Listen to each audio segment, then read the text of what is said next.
Stop. Here we go. Hello, YouTube. No one's watching. No. Not yet, anyway, but... No. We need the link. Yeah, we do. How do you do the link? Just gonna tweet out the Facebook the link. That'd be interesting. How do you do that? Or YouTube investigating. Where's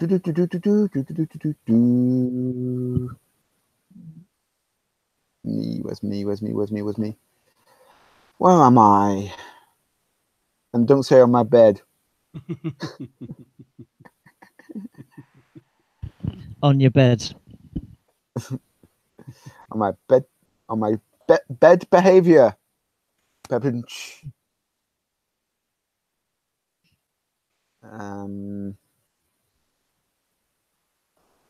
There it is. Go into the chat. Mute myself. There you is. There you go. What I'll do is I'll give you the link as well. That's the YouTube link. So for people to come and watch if they wish to.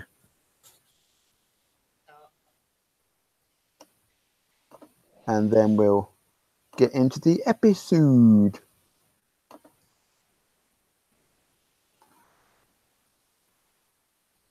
Pasty. There you go. So I think we'll start. Hello, welcome. Hello, YouTube. Hopefully somebody is watching this at the moment, but one person is apparently. Probably me, actually, if I'm honest with you, but hey ho.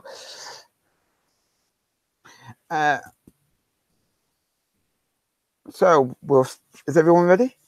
Yep. I'm actually going to be sharing the link on mine here in a bit. Brilliant.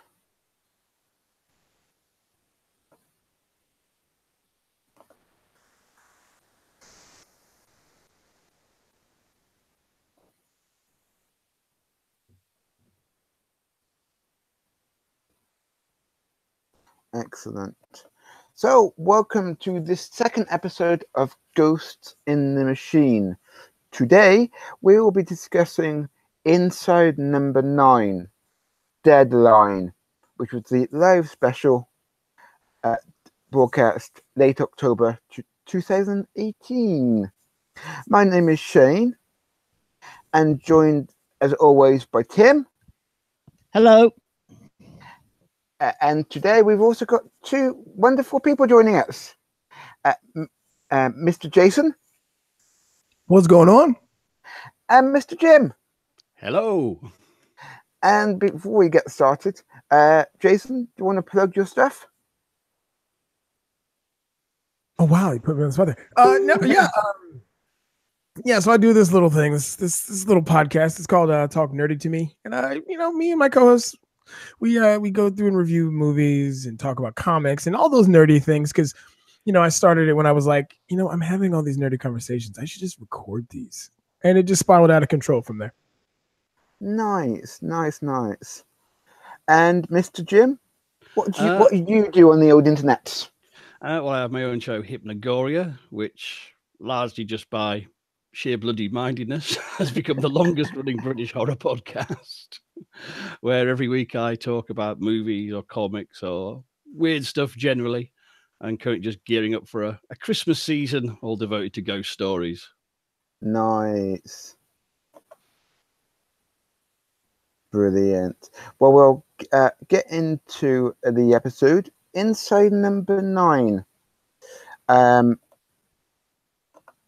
As you're the American in the room there, Jason, what did you actually think of it to begin with? Okay, so we talked about this a little bit before we got onto the actual show. So yeah. I'll recant, right? So yeah, Shane sent me the link for this because I had never actually heard of the show, and so he sends me the link, and I go to watch it today before we get on, and I'm watching it, and like it's like kind of lagging and I'm having problems. And I'm like, what in the world is going on? And so I'm like resetting my window, my browser, and I'm like switching from my phone to my Wi-Fi. And I'm like, what in the world is going on? I even go and ask Shane to send the link again, make sure I've got like the right thing. And I end up just sitting kind of through it and watching the whole thing because it actually, like, at one point it stops and it's like, yeah, we're having technical difficulties. I'm like, wait a minute. And like, so I end up watching through the whole thing, and with the twists and everything like that, I'm like, holy cow. Like, this thing fooled me on my phone. Like, I can't imagine watching this thing live. Oh, goodness. This would have, like, well, and it was great because one of the comments I saw about it was, this is how you do a live broadcast for the Twitter generation. And it's absolutely right, because I can't imagine how many tweets that were having like, oh my God, first time going live and now it's all broken. Blah, blah, blah, blah. Like, I can't imagine. It would have broken the internet. Like, I would have, it was fantastic. It did. It did. Yes, it did. I actually got a message from Shane when the sound went off going, oh, that's a pity. Yes, I did. That's the thing. Like, that's the absolute thing, because there's so many small little details that they use to make you believe that they're having technical difficulties. Like the fact that they somehow shifted the audio track to be ahead of the visuals. Like, I don't know how that's done, but that was fantastic. Yeah. I said we are going to get into the episode. I think about give it a bit of a history of Inside Number 9, just in case no one's familiar with it. Inside Number 9 is a British dark comedy show done by Rhys Shearsmith and Steve Pemberton of the League of Gentlemen fame. And this is the first episode, well, when this is this special, I should say, is the first episode of the forthcoming 5th series. But they've done so many different types of episodes, one which we'll talk about later, but I'm still catching up with it myself, actually. It was actually thanks to Jim, who I actually started watching Inside Number 9 only about a couple of weeks beforehand, before Deadline went live. Yeah, the BBC just handily for the new series have put up all the old episodes onto iPlayer, which is very handy for anyone to want to catch up and binge on it. Yeah, definitely. Definitely, because I was actually re-listening to your League of Gentlemen podcast, Jim. Oh yes. And you mentioned Inside Number 9 in that particular podcast. Yes, I've been meaning to do an episode on Inside Number 9 and this pair's previous series, Psychoville, which is a bit of a different deal because Psychoville went for 12, 13 episodes. I think 13's had a Halloween special for that as well, which came between the two seasons. But that was one storyline, and it was like a very dark serial indeed about former mental patients and terrible things in their past uniting them. And it was very funny, very weird, very dark.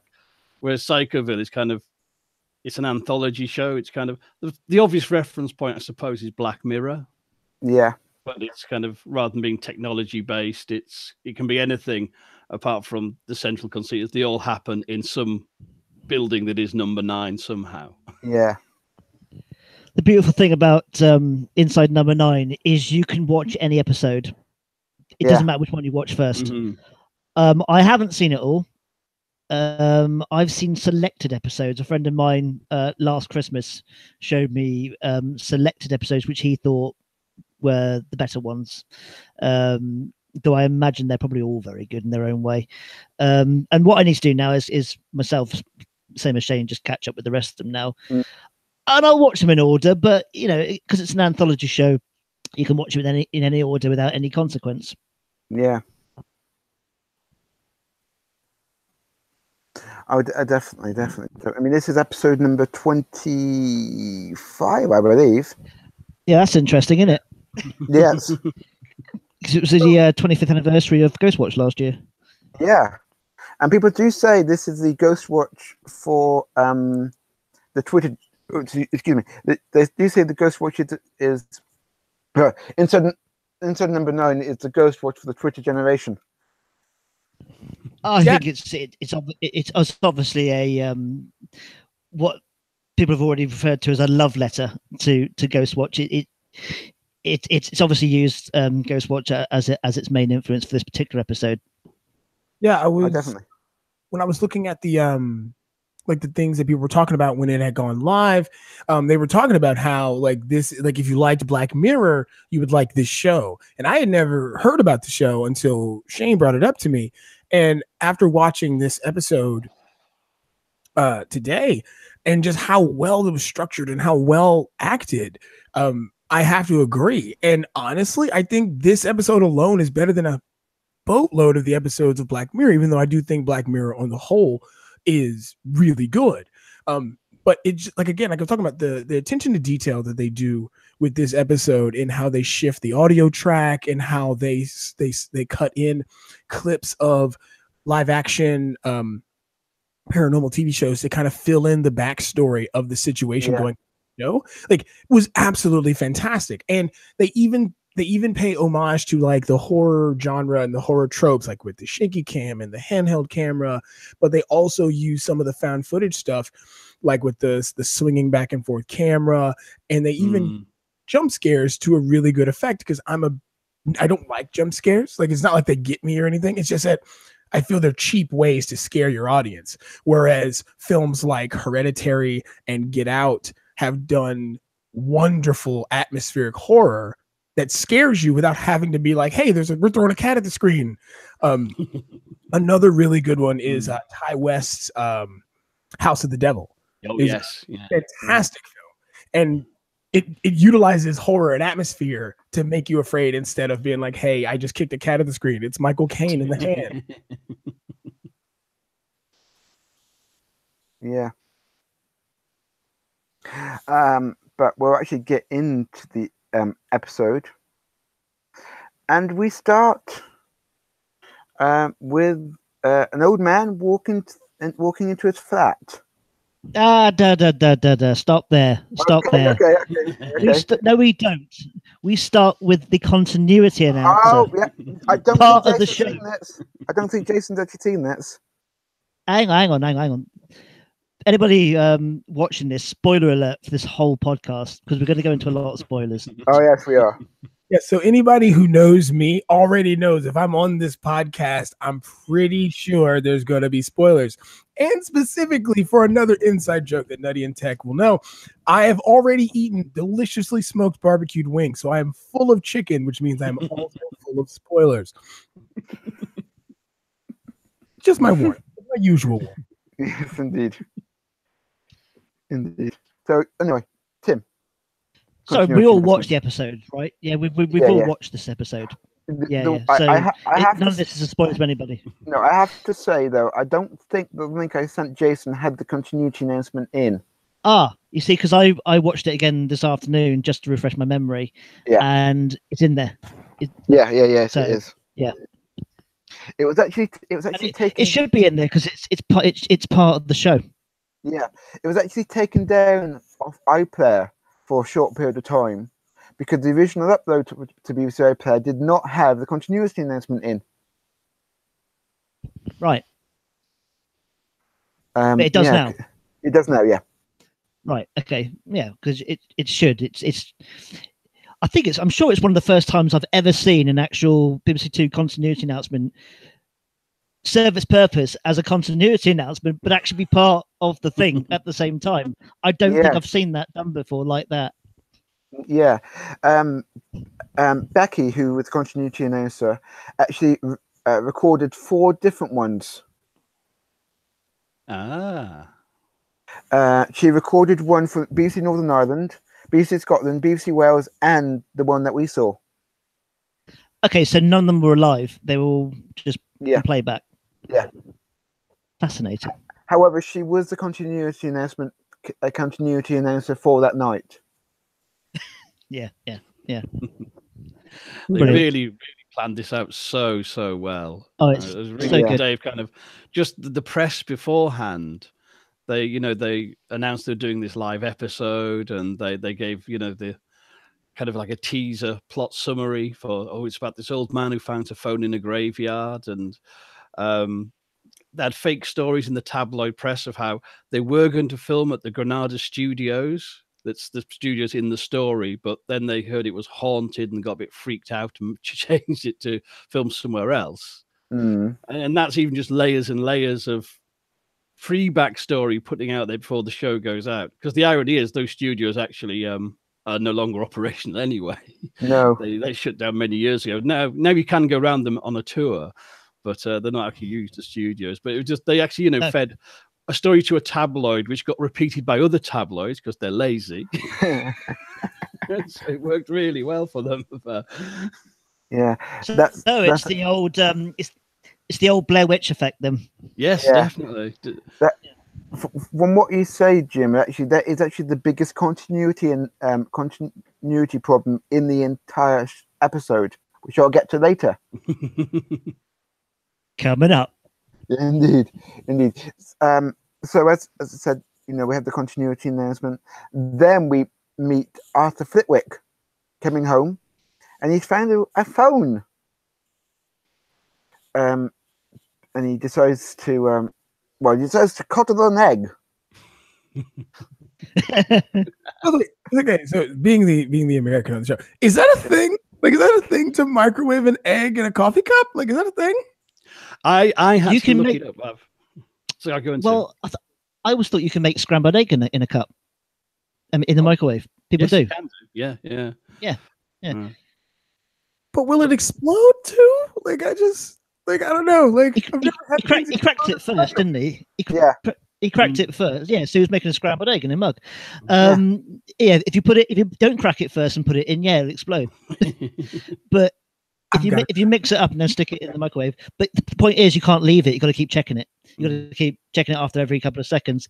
Otherwise, if you leave it too long, it won't. The microwave won't blow up, but the egg might explode. Well, the thing is, I'd heard of coddling eggs, and it's something kind of from like my grand's generation, and it's an old recipe. It's an alternative way of doing a soft-boiled egg, but I've discovered. You heat up the egg, normally in a pan of boiling water, for a minute. Then you take it out and you put it for another minute into a pan full of ice cold water. And that's coddling an egg. And apparently you get like a soft boiled egg, but it's kind of a it has a slightly different flavor and a different texture. It's actually all a lot softer, almost kind of like a poached egg. Okay. I was looking at this up today going, really? That's why he was keen to get off the phone, because he has to get it out the microwave and into the ice water. Yeah. So Shane, try this. One question. Was this first bit live? As far as I'm aware, yes. Right. Okay. Because there's actually a very, very impressive video diary from the composer of the music of the episode, because they actually soundtracked this episode live as well. So the composer is actually sitting in the studio gallery with his keyboard, actually doing the music live. Wow. Who needs an orchestra? Yeah. Dude, again, like, you wouldn't, honestly, I don't think you would have a show here in the States that would try this. Like, there's so much that could go wrong. And I get that they're playing up the concept and the idea that something does go wrong. Yeah. Like, in reality, something would go terribly wrong. And like this would, I'm pretty sure this would fall flat on its face. Like, they have done some really interesting things with, live television or pre-recorded fake live television. Yeah. But I've never seen something literally do live television / horror found footage / actual pre-recorded things, because like whoever was the producer for this had to be a maestro. Like, he was a conductor or she was a conductor, because splicing in the the footage, the pre-recorded footage of the Supernatural television show with cutting to different cameras, as well as somehow Shane talked to me about Red Dwarf and how they're like, that was filmed in a live studio audience. So like these actors are running from scene to scene, like to make these things happen. Like in the episode with the time jumping in like the first season, they're just actors running from point to point, trying to make this happen. And that's basically what you had happen in this episode, when you have the one actor move from one set piece to another saying, oh, I'm going to go get the cup of tea, while they have, the other guy who's sitting in the dressing room and all this other stuff. Like there's so much going on in different places that, again, something would have happened. Some key grip would have dropped something. A boom mic would have shown up somewhere, or just some goof would have happened. And I don't think it would have been as effective, but this was superbly done. Like kudos again to the producer of this. I'm pretty sure they pulled their hair out the entire episode. Yeah. Well, I mean, it is sort of unprecedented the way they did it. Doing a live episode of a well-known TV show in this country has been done quite a few times already with various soap operas and series. I think they did it for The Bill. I think they've done it for EastEnders. They've done it for Coronation Street. But doing it the way they've done it in Inside Number 9, and what they've put in is unprecedented. For television, it was an amazing event, because even with these live shows that I just mentioned, real things went wrong. Whereas, as you pointed out quite rightly, when nothing actually went wrong by accident. The only stuff that went wrong was stuff that was supposed to go wrong. Yeah. So yeah, it's amazing from that point of view. Oh, definitely. I'm just trying to find a tweet from Reese.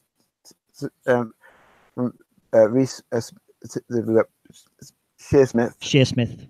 Thank you. Where is it? Because he was actually asked a question on Twitter the other day. Did anything go wrong? So I'm just literally just trying to find it. No, it was all perfect. Otherwise, I think we just said it's a load of crap. Yes. We've been praising it to high heaven. Apparently, it all went wrong. It was, I want some of the really small details again, like I talked about at the very beginning, when they're actually live and they're doing the scene with Arthur and they're sliding the audio somehow ahead of the actual visuals, and then you have we're having technical difficulties, and then you have them cut to the scene in the dressing room, and they're talking to one another as if they're not being recorded. Like they're actually just having a conversation. I don't know if they scripted this or if they ad-libbed a lot of this, but it was like you were watching two actors who didn't know they were being watched. And they were cursing, because obviously that wouldn't have happened on American television, but they're cursing and they're talking about the actress, and they're like, I think we should have got somebody else. She's like 80 years old, and it's just this kind of casual conversation between two people who don't think they're being heard, and it just adds to the atmosphere of what's going on. And again, something would have gone wrong. Like it just, they would have, if it was scripted, they would have forgot a line, or if they were ad-libbing, they might have froze up or something. But something would have gone wrong if you had tried that with almost any other program, especially over here. So I found the tweet, and he says, "No, everything went incredibly smoothly. One tricky thing that we had to keep a check on was how fast or slow we were going, so we finished on time." And I believe they finished spot on time. Yeah. It was virtually spot on. Yeah. It was very well structured, I thought. When I watched it again today, I noticed kind of actually the way it's been written, they did allow them to like little just breathing spaces by having like the inserted footage, just so they had marker points to keep everything on point, and they weren't under too much pressure all the time. Because in previous live shows British TV has done, people have forgot lines and props haven't worked and walls have wobbled, and they really sort of like masterfully structured it just to give themselves breathing room in between the live bits, just to be able to keep it absolutely tight.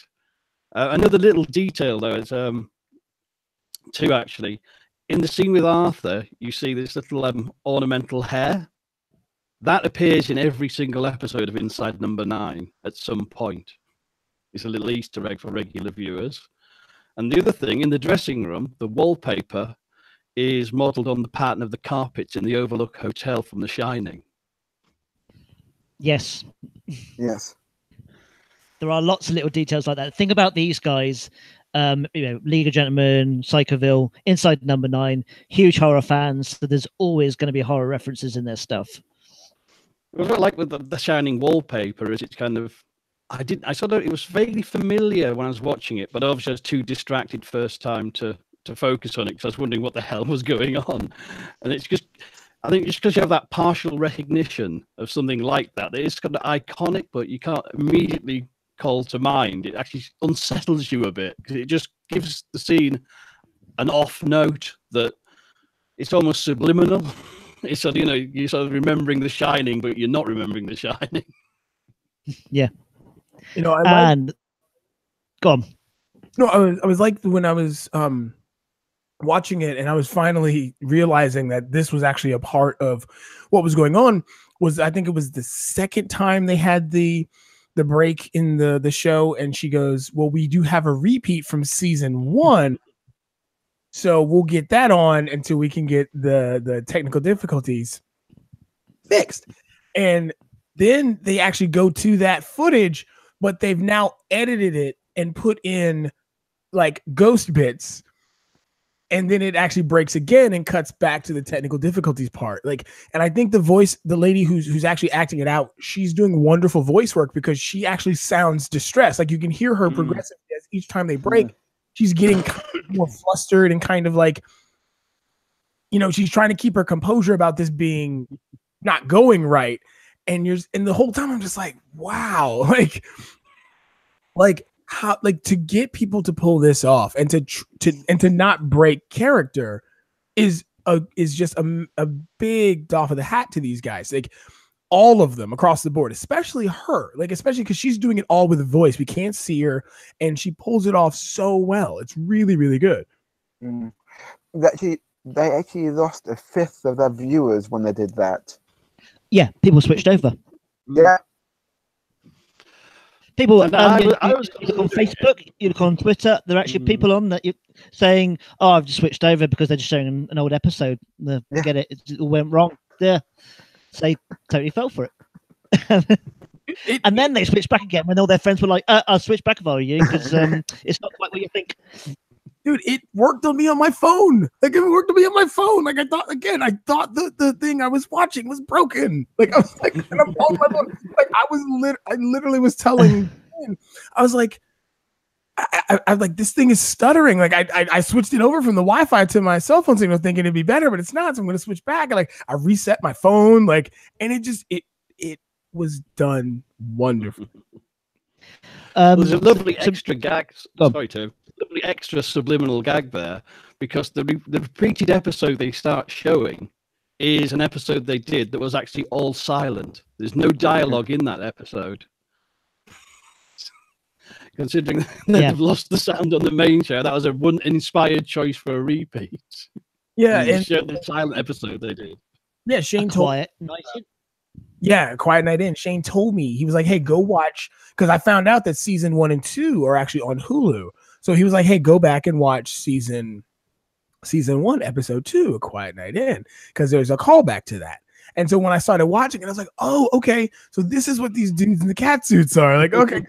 Again, I thought something broken because, like you said, that episode is completely silent. And so trying to figure out, if you've never seen the show before, never even watched an episode of the show or heard of the show, if you catch it at that, if you were watching it oh, the sound's messed up, and then they cut to this callback episode and it's silent, well, that didn't work. Okay, what's going on here? Mightily confused people, which it did.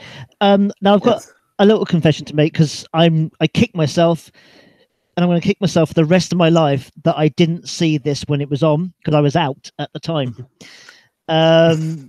And even though my friend even reminded me about it, I was like, yeah, but I'm going out. It'll be all right. I'll come back and watch it on iPlayer later. I had no idea that this is what they were going to do. So I wish I'd stayed and watched it now to obviously get the full effect of it. And obviously, because I saw it 2 hours after the event. I rushed back home to watch it about midnight, and then managed to spool it back and watch it as it played out. But obviously, I knew everything would happen. That had happened by that point, so it wasn't a surprise to me. But when I was out, I got a text from my friend who was watching it, saying, "Oh, live television, eh?" Because he thought I was watching it, and I thought, "Oh, so they've obviously either it's gone wrong or they're pretending it's gone wrong." And then a couple of seconds later, he texts me back saying, "Oh, they're really clever, aren't they?" And I thought, okay, they've obviously completely fooled him. They've done something. They've obviously deliberately made something go wrong. And I was just wondering if I was there watching it on the night and I didn't know what was going on, whether I would have been suspicious. I probably would have been slightly suspicious about it. I think I would have, kept with it. But I just wish I'd seen it when it was on. Obviously, when I watched it secondhand, I knew it was all part of it. But Shane, I need to ask you. Were you suspicious from the word go when it started going wrong? No. In a word, when the sound come out, I mean, as Jim already said, I messaged him saying, "Oh, bugger this," joys of live TV and all that, Then it cut to the breakdown announcement, the first breakdown announcement, and I was like, "Oh, well, it's very annoying, but I wonder what they're going to do." Then when the second continuity breakdown caption came up, my head clicked, and I thought, "This is Ghostwatch all over again, isn't it?" Yes. I'm gonna have to watch. You mentioned that so much to me, Shane. I'm gonna have to watch that. Yeah. So I actually tweeted out to Rich Lorden of Ghostwatch Behind the Curtains the breakdown card with the caption, "Remind you of anything?" Yep. And at that point, I was like, "Oh, this is going to be fun." But it took me a while to catch up. But when I caught up, I felt, My initial review of this whole episode was, yep, you can't do Ghostwatch again, but what you can do is you can do something like that again and still fool people. Oh, definitely. Because Ghostwatch wasn't intentional. It happened by accident.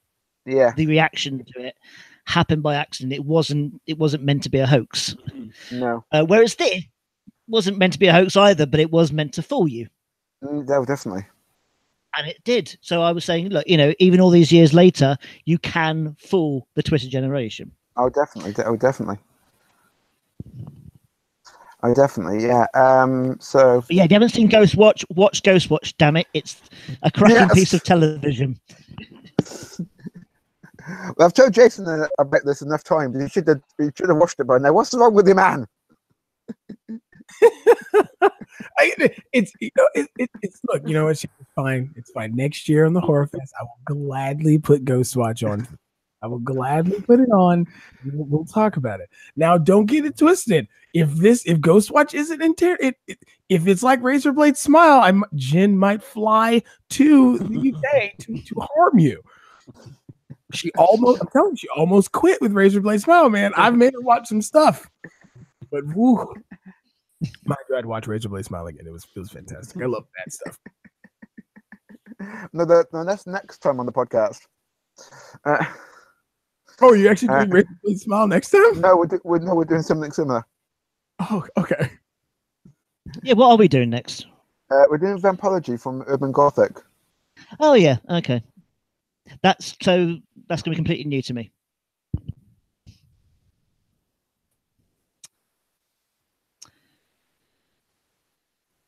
Yes, so I'll have to invade that one too. Oh, definitely. Please do. Yeah. But yeah. Anyway, back to Inside number 9. So I think we got as far as him making an egg. Yes, indeed.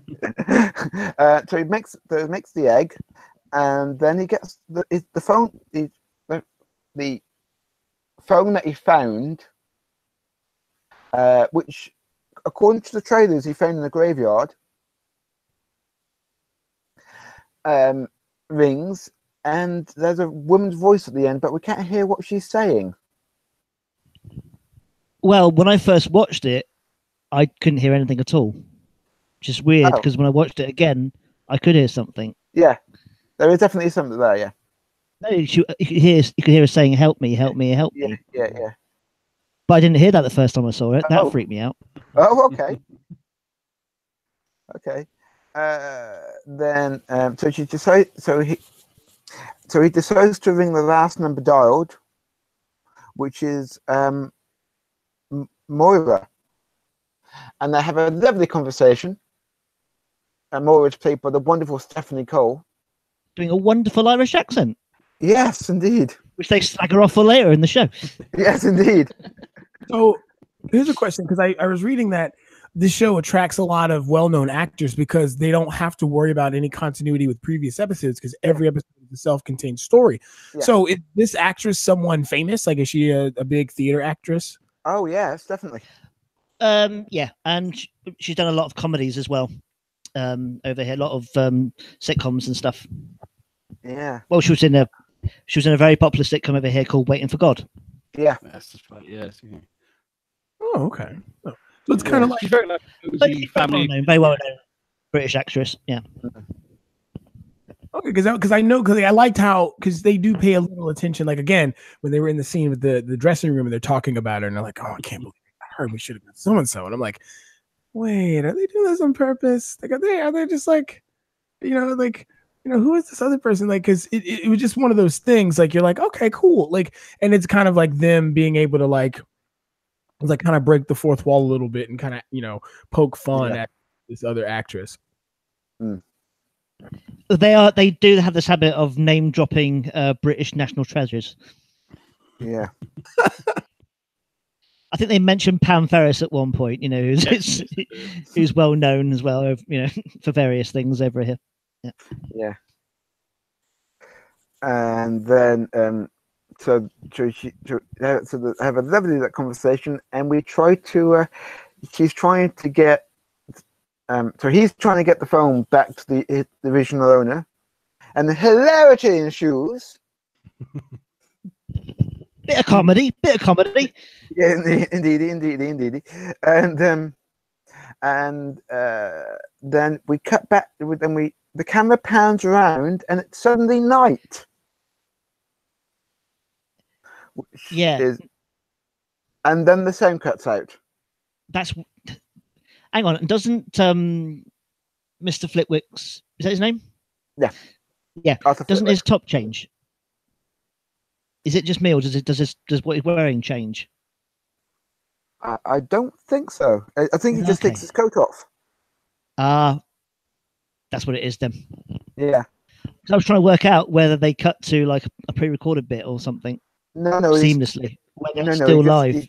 It just takes his top off because if you watch the what I like to refer to as the day footage, you can see the tie underneath the jacket and the jumper.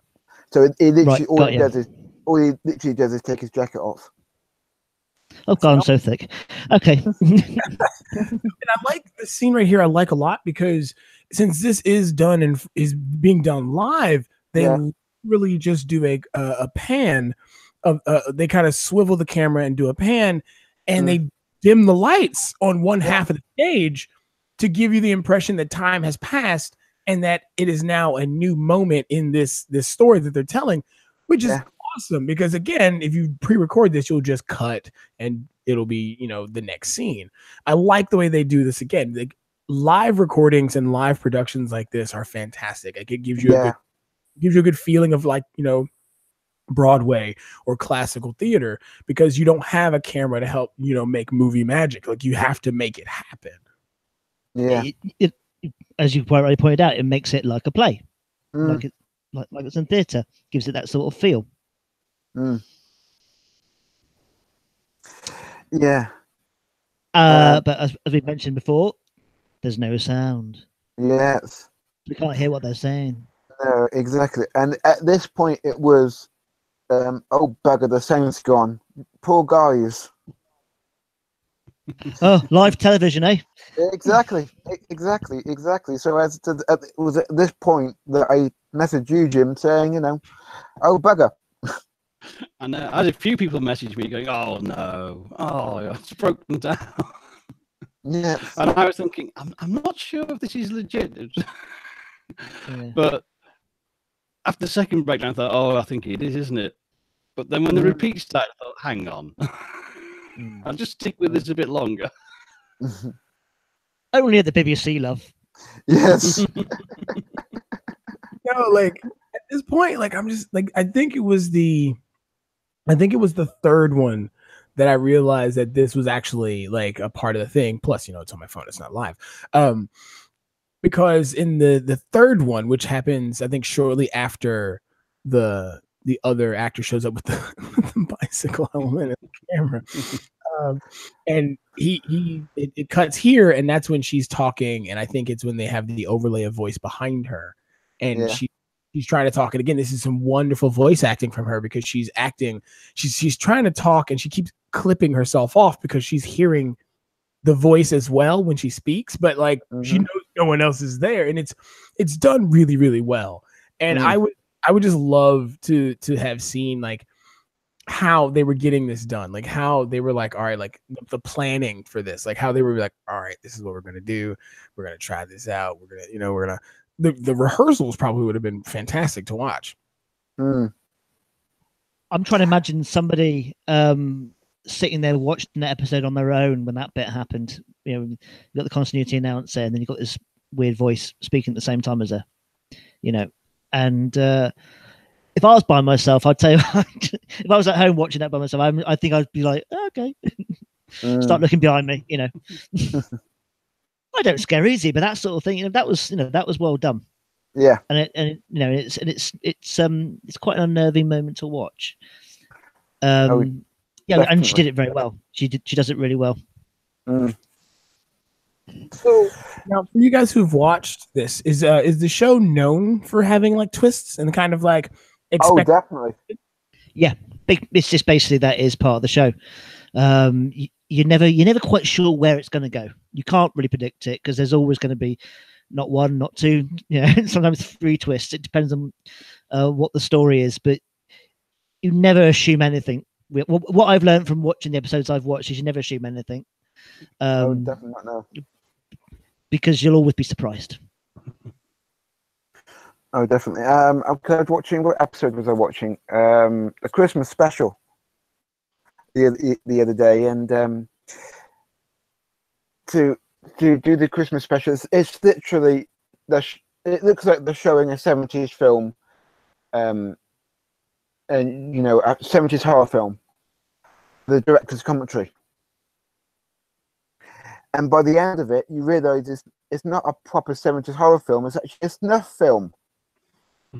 And the director's commentary isn't a director's commentary; it's a police interview of the director. Spoiler alert! Yes, I haven't seen that one, but I have heard about it. Oh, so sorry, it's not a spoiler. Sorry, Tim. No, it's all right. It's not a spoiler. I've been told this already. So okay. So yeah, so there's always different... But I need to watch it because it sounds bloody good. Oh, it is good. It's really, really good. I didn't see that ending coming at all. So what season is that? Do they do a Christmas special every year, or was this a one-time thing? That was just a one-time thing. Last year, it was last Christmas before last they did it. Yeah. Because it was a special lead into the series. Yeah. So we have the... So, Tim. Go on, sorry. Talk about twists. The first episode I saw was the crossword one. I don't know if you've seen that one at all. Yeah, well, Jim's laughing. I'm not going to go into any details, but that is just full of twists and twists and twists and twists, and it reminds me of Sleuth, because it had a lot of things. Yes. Had a lot of influence from Sleuth in it. Yeah. The way because Sleuth has a lot of twists in it as well, which are very similar to that particular episode. So when I saw that episode, I was like, okay, I see what sort of show this is. So yeah. Well, for that episode, because it is based around a newspaper crossword puzzle, that crossword puzzle actually appeared in The Guardian with the same clues that very day, the night the show went out. So again, this is not the first time they've done this, where they've actually, The Devil at Christmas, they wanted to do something 70s style, so they used all old analog 70s cameras and 70s sound equipment to get that authentic sort of feel of something shot around 1976. So that kind of little attention to detail, it's always that's there. Exactly what. Yeah. I was on the conversation about Inside Number 9 in general with my friend recently, and he said he's always amazed by their attention to detail. That is, I think, one of the major things about this series is the attention to detail they have. You can't watch. It's obvious you can't watch a single episode just once and that's it. You've got to watch them over and over again to notice more and more things. And this one we're discussing is no different, of course. Oh, definitely not. Definitely not. So, as I said, the same breaks down. They go to a break card. They cut back, but the sound is still out. So at this point, they say, "Oh, we'll cut to an old episode." And as I say, a fifth of the audience decided to switch over. Well, yeah, because the credits actually start and the episode starts, and people think, "Oh, okay, they are just just showing another episode." Yeah. See this right here. They mentioned. They mentioned. Sorry, go on. You go. At this point, if this was a show over here and that happened, they would do this episode and never do it again. Like if they know that they lost a fifth of their viewers at that moment, they would have never done anything this clever ever again. So I mean, ratings is everything over there, isn't it? I mean, literally. Yeah, it makes or break anything. Yeah, I mean, over here, BBC doesn't care. It's like, oh well, what? Well, we lost quarter of the audience. Oh, sorry, a fifth of the audience. Did we? Never mind. That's their fault, isn't it? Well, they should have watched it.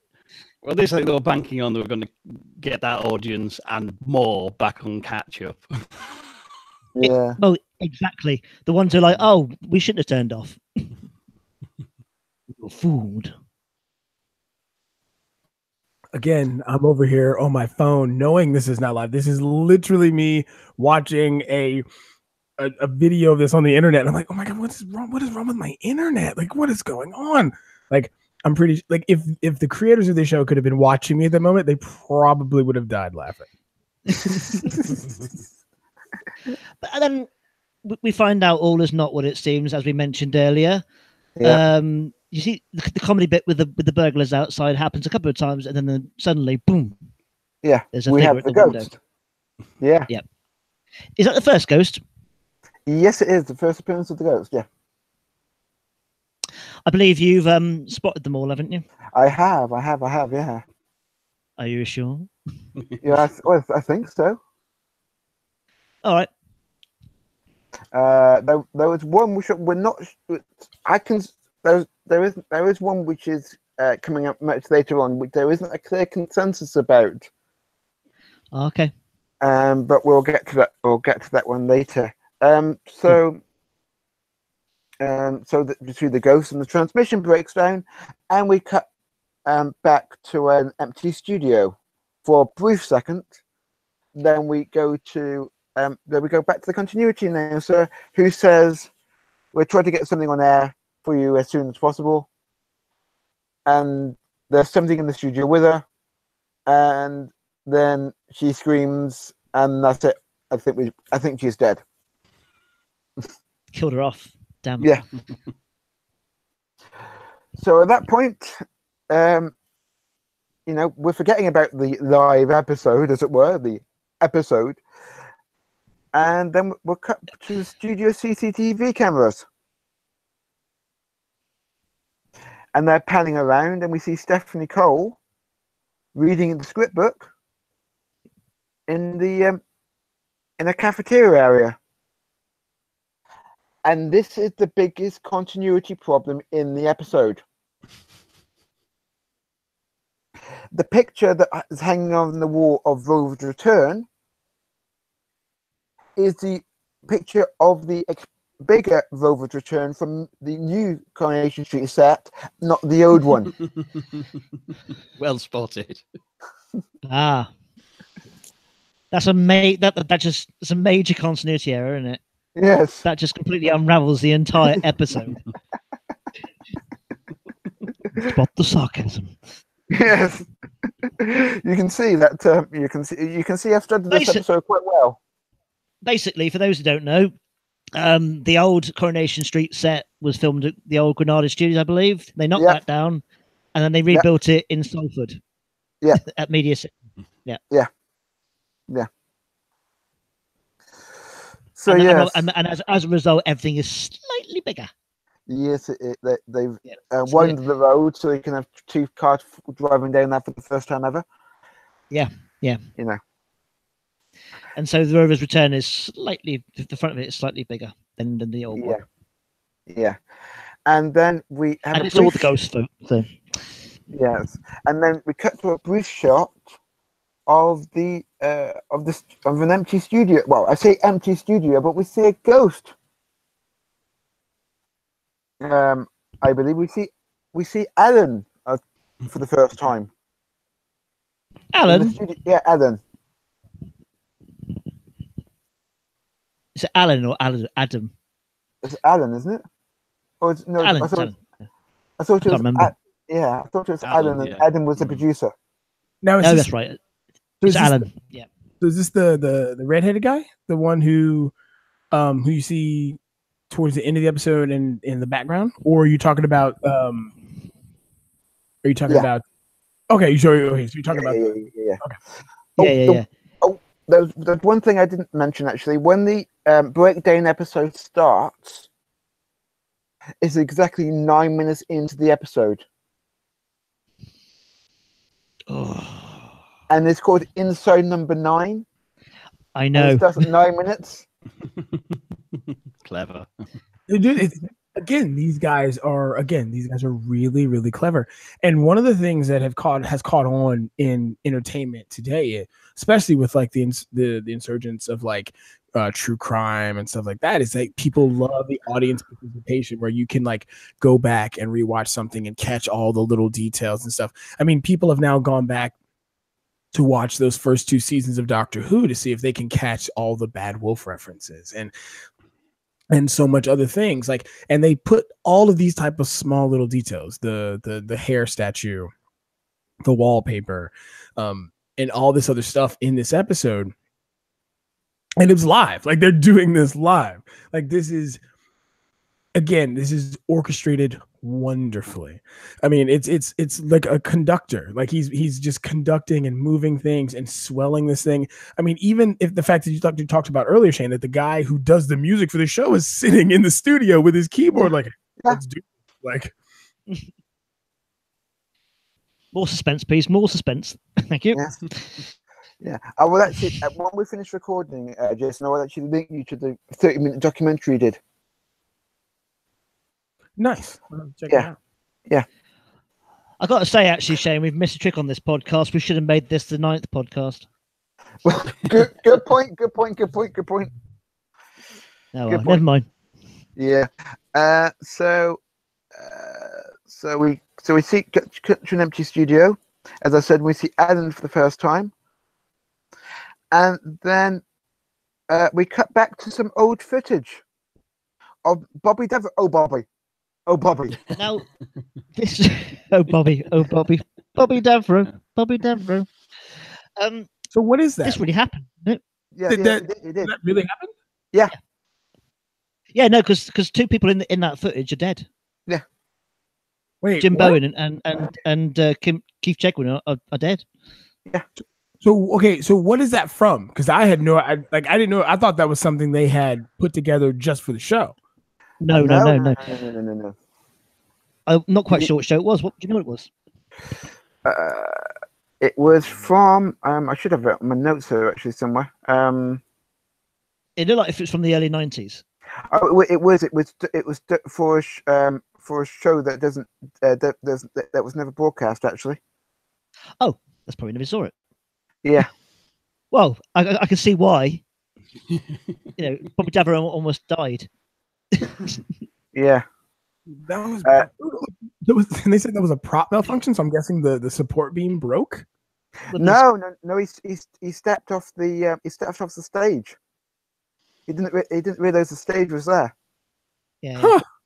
Dude, Yeah. Dude, And almost broke his neck. Almost broke his neck. Yeah. I'm surprised he didn't. Bobby Davro is still alive and well. Yeah. To this very day. Oh, definitely. Was it? There we go.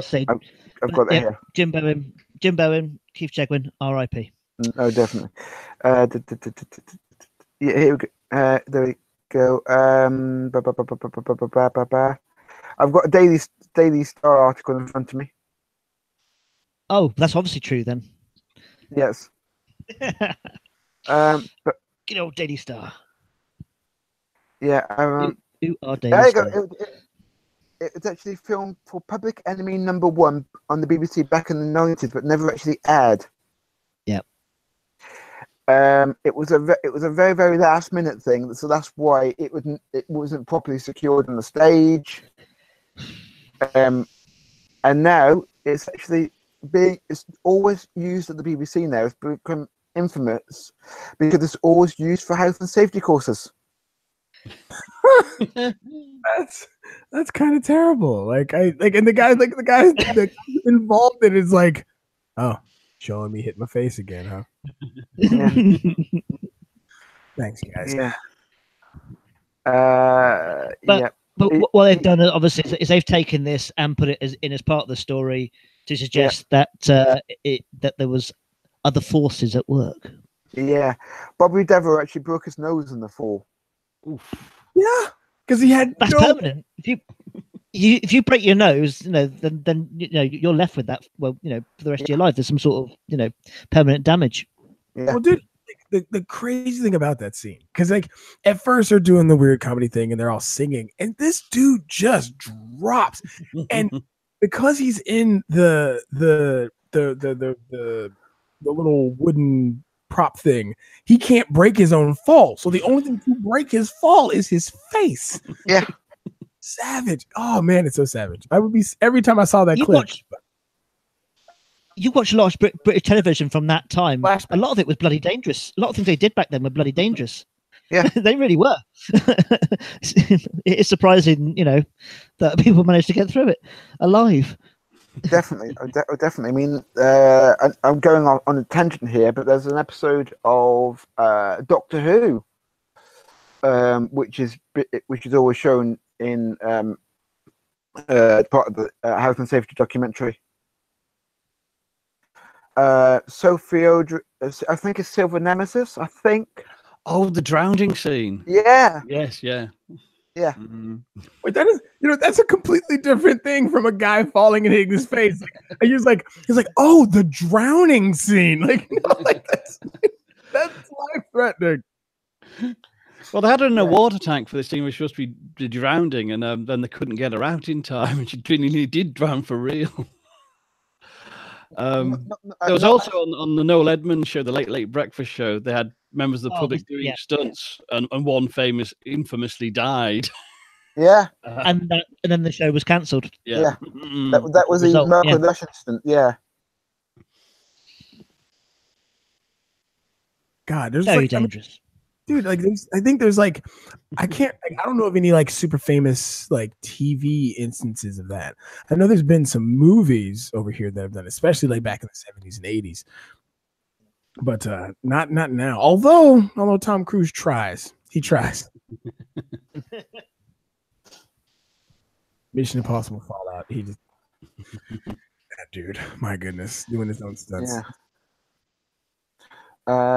Yeah. So after we've seen that, we cut back to the dressing room via the CCTV cameras, and we see Stephen Reese, absolutely pissed because the sound issues. Now, this scene is gold in my opinion. I love this scene. it's fantastic. Yeah. Because it is done live. Yeah. And they're actually watching themselves live. That comes a bit later. Oh, later? Is it same? Yeah. Is it the same scene? I don't think it is. Oh, okay. I'm jumping ahead. Yeah, no. It's still a great scene if you cut it all together. Definitely. But yeah, so they're annoyed that they're, they've been cut off the Prime. There is plans to go to go live again at 11, bumping the Ring, which was going to air at 11 o'clock. So what is the Ring? The film. The film, horror film. isn't it? Oh, you mean the actual horror film, The Ring? Yeah, yeah. Okay, that's okay. I thought they was like a television show or something. No. But they're using that night's television schedule as part of the story. Yeah. It's Yeah. So they're a bit annoyed, and they're bitching about Stephanie Cole a little bit. Slag her off a little bit. Exactly, exactly. Saying she can't understand the ending. They got on. Thankfully, they got on Twitter. Well, and this is. Oh, that's right. There's a little joke that Stephanie can get onto Wi-Fi, but Reese can't. Yes, because he didn't know the studio had Wi-Fi. Yeah. Yeah. By the way, that's actually a good little toss back to the very beginning of the live episode where they have him playing author and they're listening. He has the radio on and the radio is talking about like some like wheels on the go or something. And it's like this like old folks it's wheels on the go or something. And it's talking about setting up your will. And he's like, he mumbles something about, not everybody has one foot in the grave and so forth. Yeah. It's a really good comeback. Also, just so you guys know, because I'm watching the live stream here, we had 9 people watching at this moment. At a certain point. Hello, everyone. I'm so sorry. I apologize. This is the unedited version, guys. Yes, indeed. I have to say thanks, Jason, for looking after the chat. It's fine. It's fine. Most of them are going to leave because of me. It's fine. We're sorry if you're bored. It's not our fault, is it? I can see. I'm the only one without a cool accent. It's fine. Yes. We have accents that are reserved for villains. Oh yes, indeed. Indeed. So yeah. So we guess on Twitter. Yeah, and sorry, going back to that first scene, go. The brilliant joke in there where he says, sit back, relax, and stop breathing. Oh, yes. Deadline. Indeed. So he actually he logs into Twitter. Yeah. And he's getting messages like, is this part of the twist? Oh, and it's exactly. And then we cut to a most haunted episode. And this is real. Yeah, this is. I didn't realize this. I didn't realize this at the time. No, I thought they made it up for this episode. Yeah. But yeah, doing research, this is apparently an episode from 2005. Yeah. Yeah. So with Yvette Fielding, and I don't watch Most Haunted, so I didn't. Well, it's a crock of shit, isn't it? Basically, yes. It's basically where they pretend to see ghosts. Yes. A bit like Ghost Hunters. Yeah. Okay. It's fun for a couple, but once you've seen 2 or 3, you've pretty much seen them all. You do get sick of producers throwing spoons at them, don't you? Yes. Okay. All them seeing orbs. You start getting sick of that. Yeah. Have you guys ever seen a show from the States called Ghost Adventures with a guy by the name of Zach Baggins? No. No. Okay.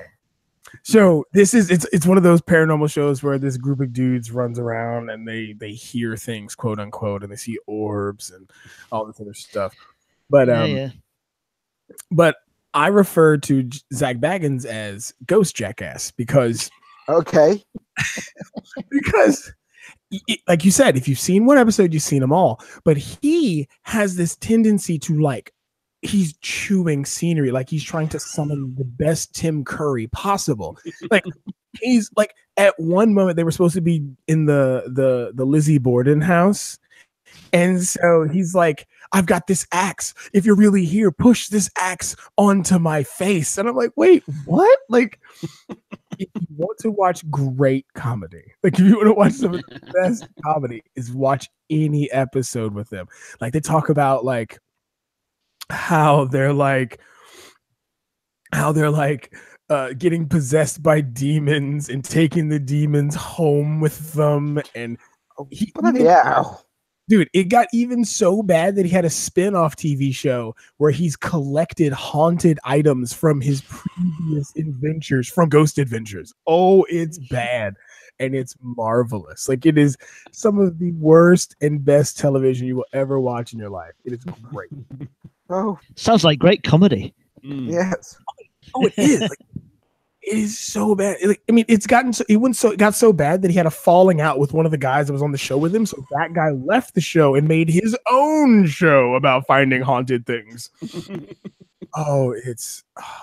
Jen hates it because I put it on to fall asleep. It's great. Like, oh, it's the best. Yeah, I mean, you know, everyone loves a bit of trash television. You know, it's fun to watch, isn't it? Yeah, Jerry Springer made himself rich because of it. Yep, big money in it. But over here with Most Haunted, we've got mediums, you know, channeling spirits, and they all seem to have northern accents for some reason. Every single spirit. Don't know why. Yeah. Strange thing. Yeah. And they all speak in modern English. Isn't that amazing? I know. I know. So yeah, basically, Most Haunted, as we know, over here is like all these ghost shows. Basically, it's just all fake and rubbish. Oh yeah. And this episode was based in the Granada Studios. Oh yeah. Where we're apparently we are being filmed. But then we cut back to but I'm going to refer to it as a tea room. And we hear a phone ringing, and Stephanie Cole decides to get up and answer the phone. And as the camera is spinning around, we see a ghost in the corner. We see a girl. We see a different girl from what we saw earlier. Ah, I don't think I've noticed that one yet. Yeah, it comes in about 17 minutes into the show. Yeah, I'll have to go back and look at that. Yeah, I saw the one in like the long dress who was banging on the glass in the callback, and then because she comes back, but no, you can't miss that one, can you? No, of course not. No. But I missed the one in the corner. Here I am. Because I was looking for one. Because again, when you start seeing the tropes of like the found footage genre, you start looking for the jump scare. You start looking for the thing that's not supposed to be there, and I must have missed it. Or I should say I did miss it. There is a fantastic jump scare towards the end, but we'll come to that because it did actually work on me. I just want to give a massive shout out at this point to say the guys from Inside Number 9 Tweets are actually watching us at the moment. Hello. Hi. Thanks for watching. So much pressure. Yes, exactly. No. Just pretend no one's watching. But yeah. So as I said, the camera comes back and we see a ghost.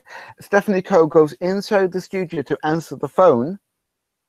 However, it's the prop phone that's ringing. Dude, this is I really like this.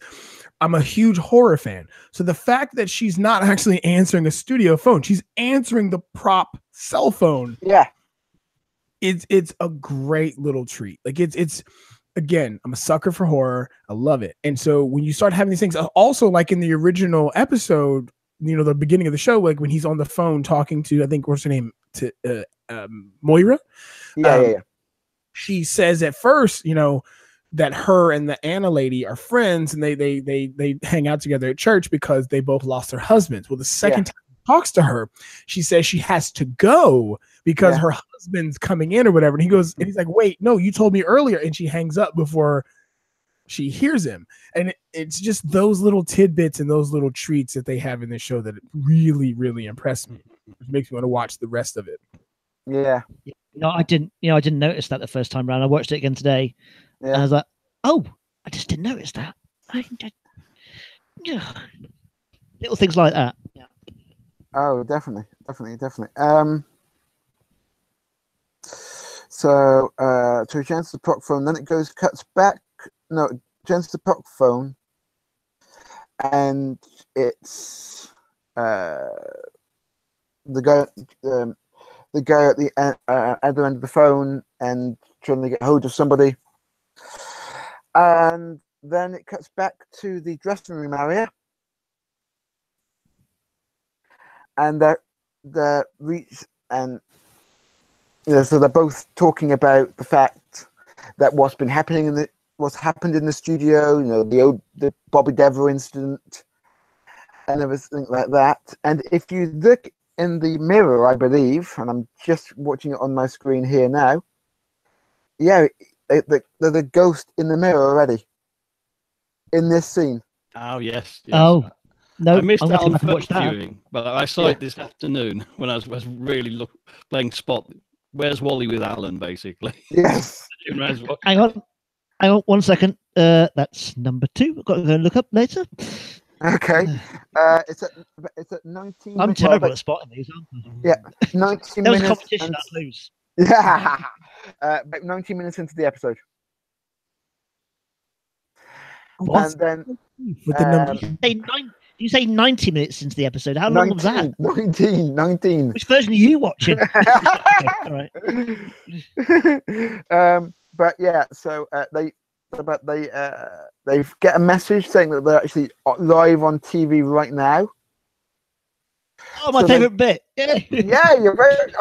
Take it away, Tim. I'll let you go for it. So he flicks for the channels, and the stuff that's actually on telly is actually on telly at that time. Yeah. Wherever it is, and then they're on BBC Two, and it's them. It's a bit like Spaceballs, Yeah. This is now. Yeah. Everything's happening now. It's happening now. Yes.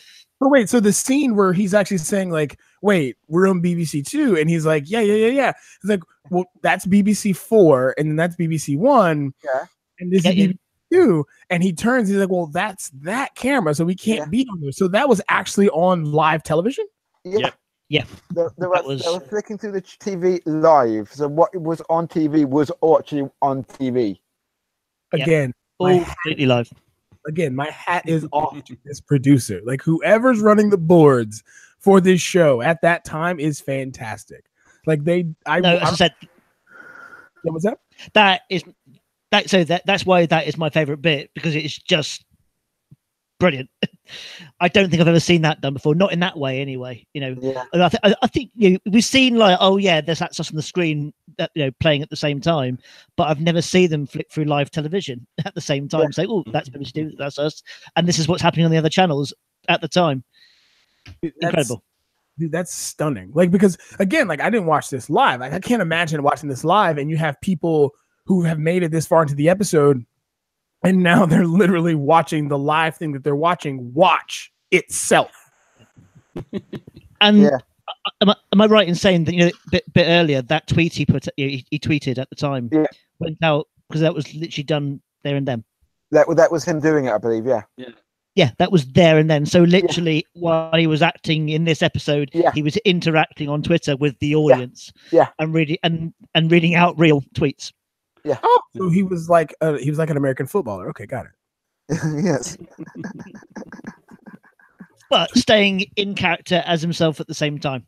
Yes. Yeah.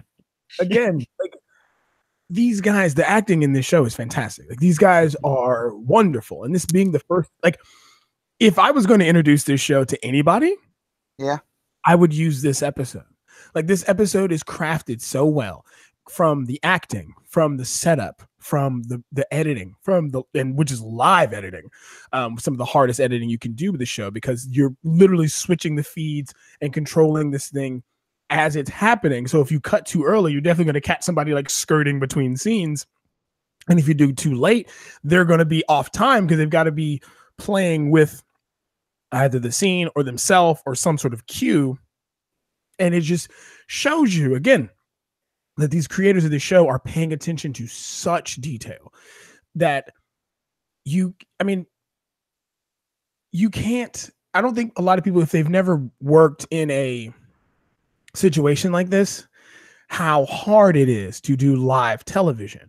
One of the things I did when I studied video and production in school was we actually had to put on a live news broadcast for the school. And it's so hard because people are moving, they're talking, they're scratching, they're doing all kinds of things.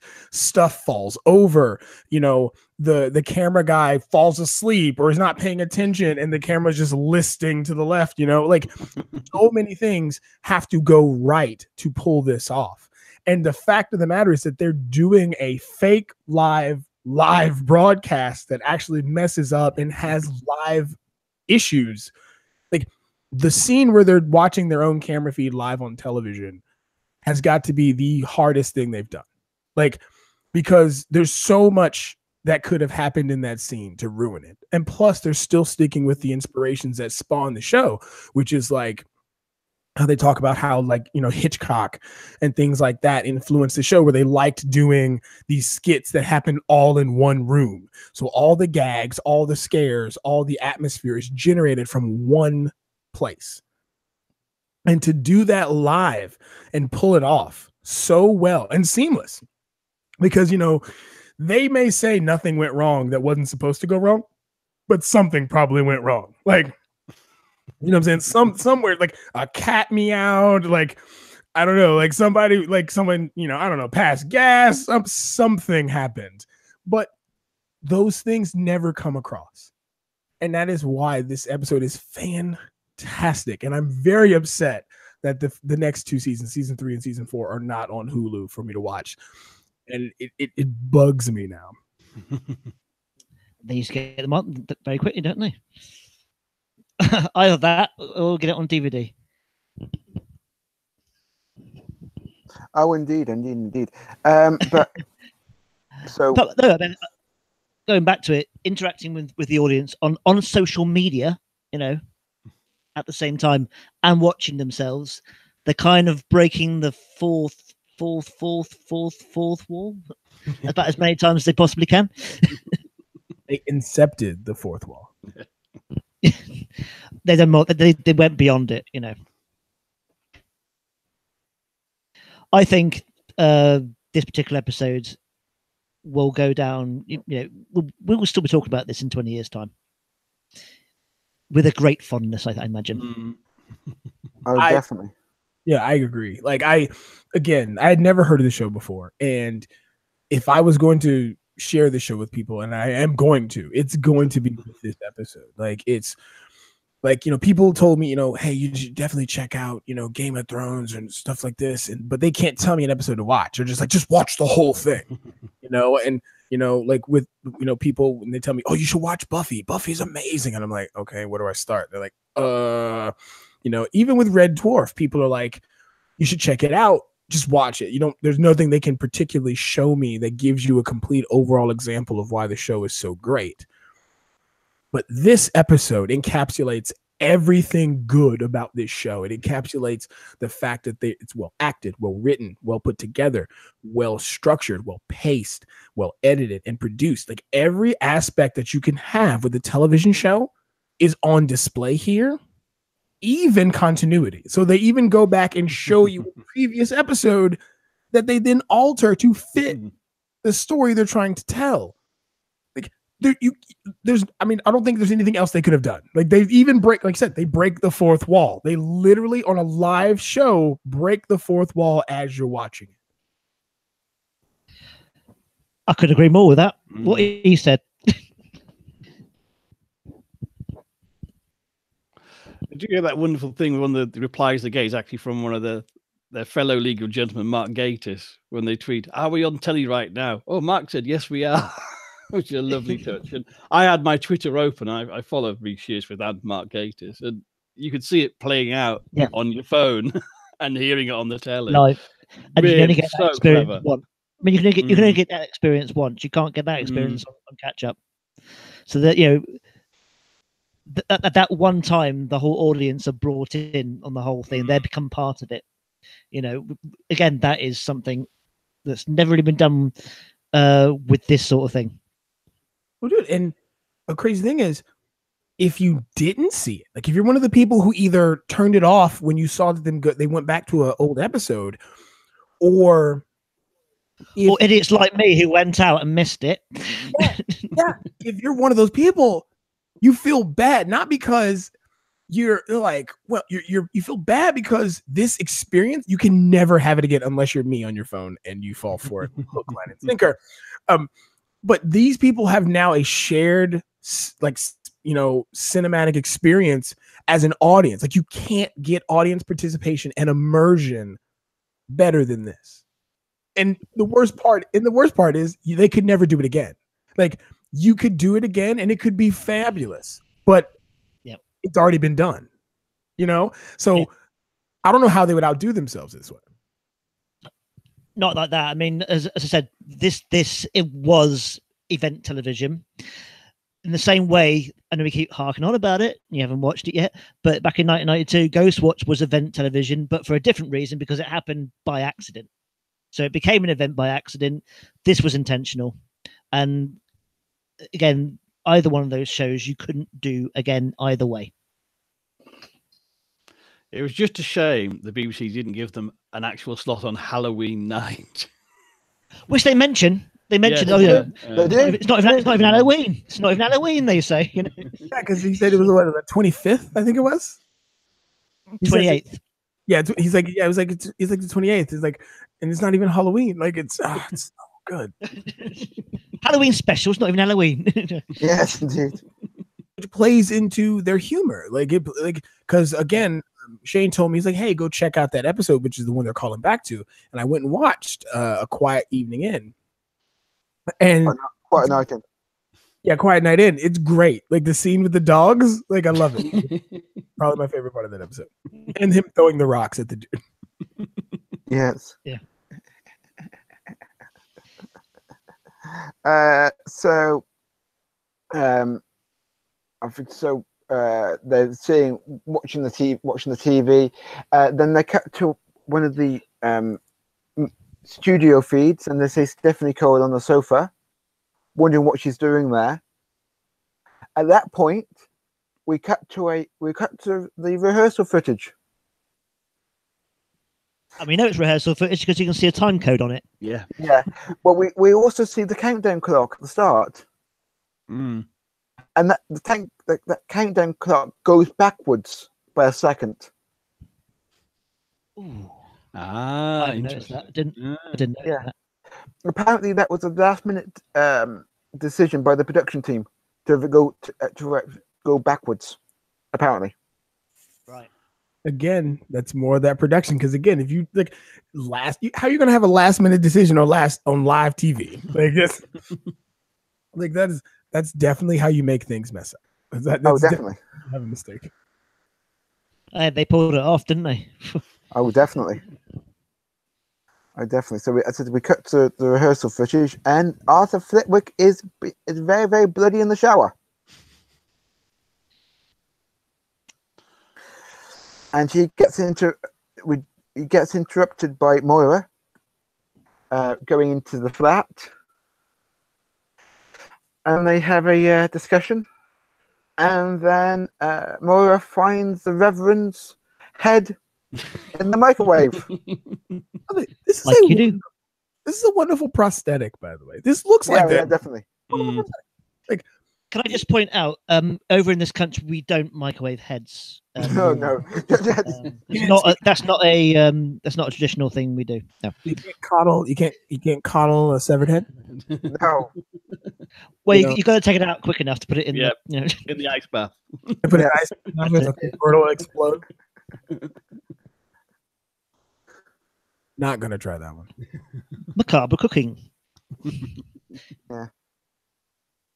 But then they get to a really, really important thing, and then Moira turns into Stephanie. Stephanie Cole Brick's character at this point. Because again, it comes to the point that she doesn't get it. Yeah. And which is one of the things they were arguing about in the dressing room. They were talking about, like, we should have got this other actress because this lady doesn't get it. You know, she doesn't get the ending. And the guy's like, well, the ending's the most important part. It's a great ending. He's like, I don't like the ending. And then she breaks the scene because she's like, so does she know or is she lying? And that's like off screen. The guy's like the actor on stage is like, yeah, she knows. And the actor off stage is like, no, we haven't decided if she knows or not. She doesn't know. And like, they don't even know if she actually is or not. Yeah. Ooh. Real quick, inside number 9 says in season 3 they sourced all the original TV cameras from the 70s and equipment. Oh yeah. That was the snuff film I was telling you about earlier. Oh yeah, the one you were the Devil of Christmas. Yeah.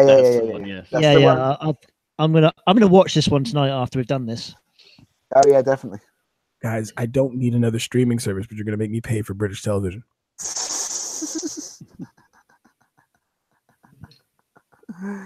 Hey, it's worth every penny. Definitely, and So as I said, Moira turns into Stephanie Cole, and she called Steve Pemberton the wrong name.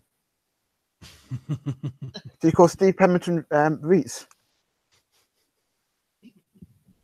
and Steve was slightly annoyed about that.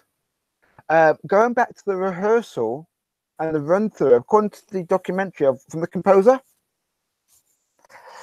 they did that in rehearsal. He actually thought Steve was really pissed off because Stephanie Cole called him the wrong name. Then he realised it's part of the show. Whoops. Only acting. Yes, indeed. Dude, it's this attention to detail that is what like you said will have us talking about this 20 years from now, because you don't get event television like this. You don't get something that is so manufactured and timed and put to the second with the way it is executed that comes off so real.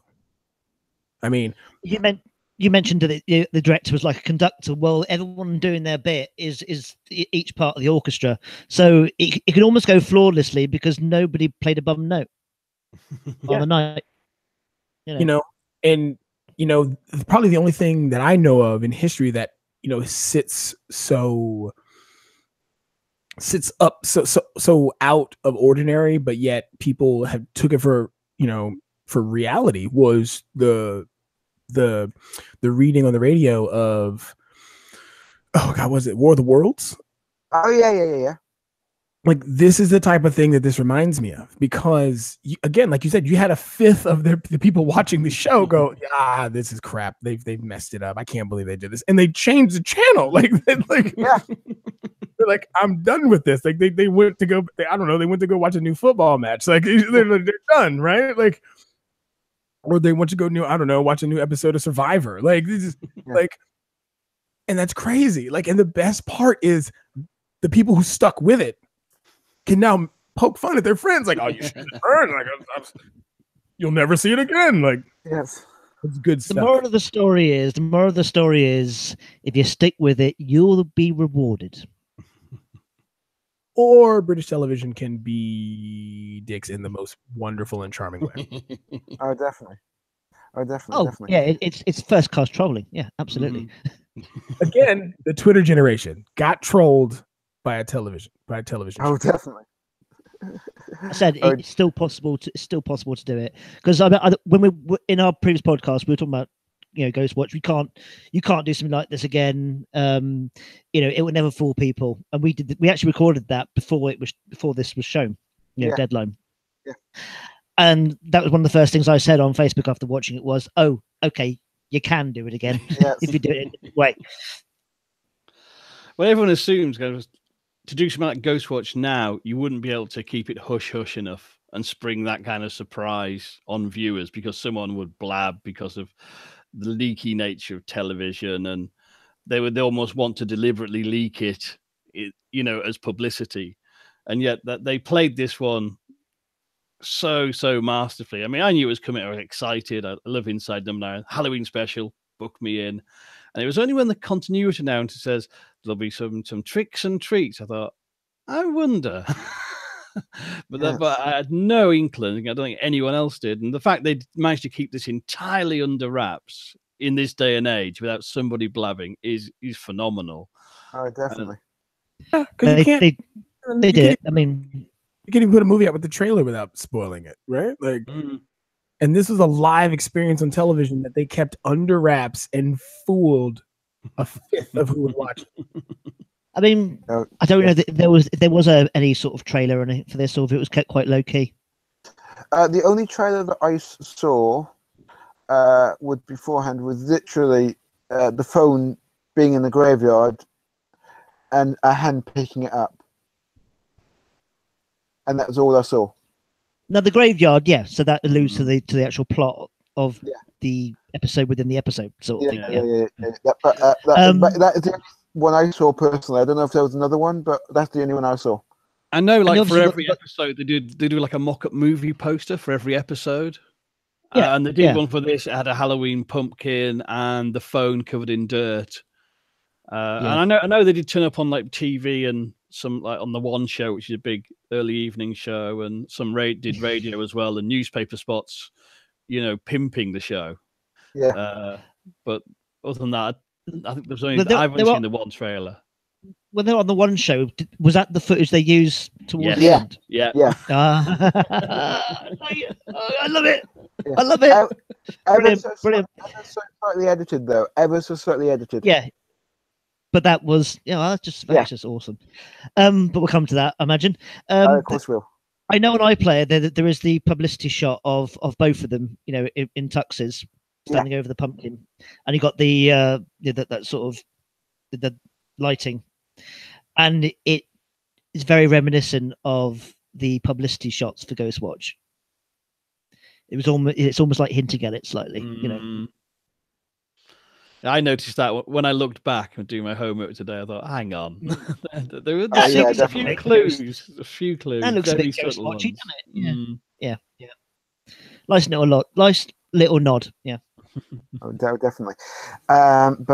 So they have a certain discussion about whether Moira is lying or not, and then we see Ellen again, and the time code at the bottom stops at 15:32 and 40 seconds.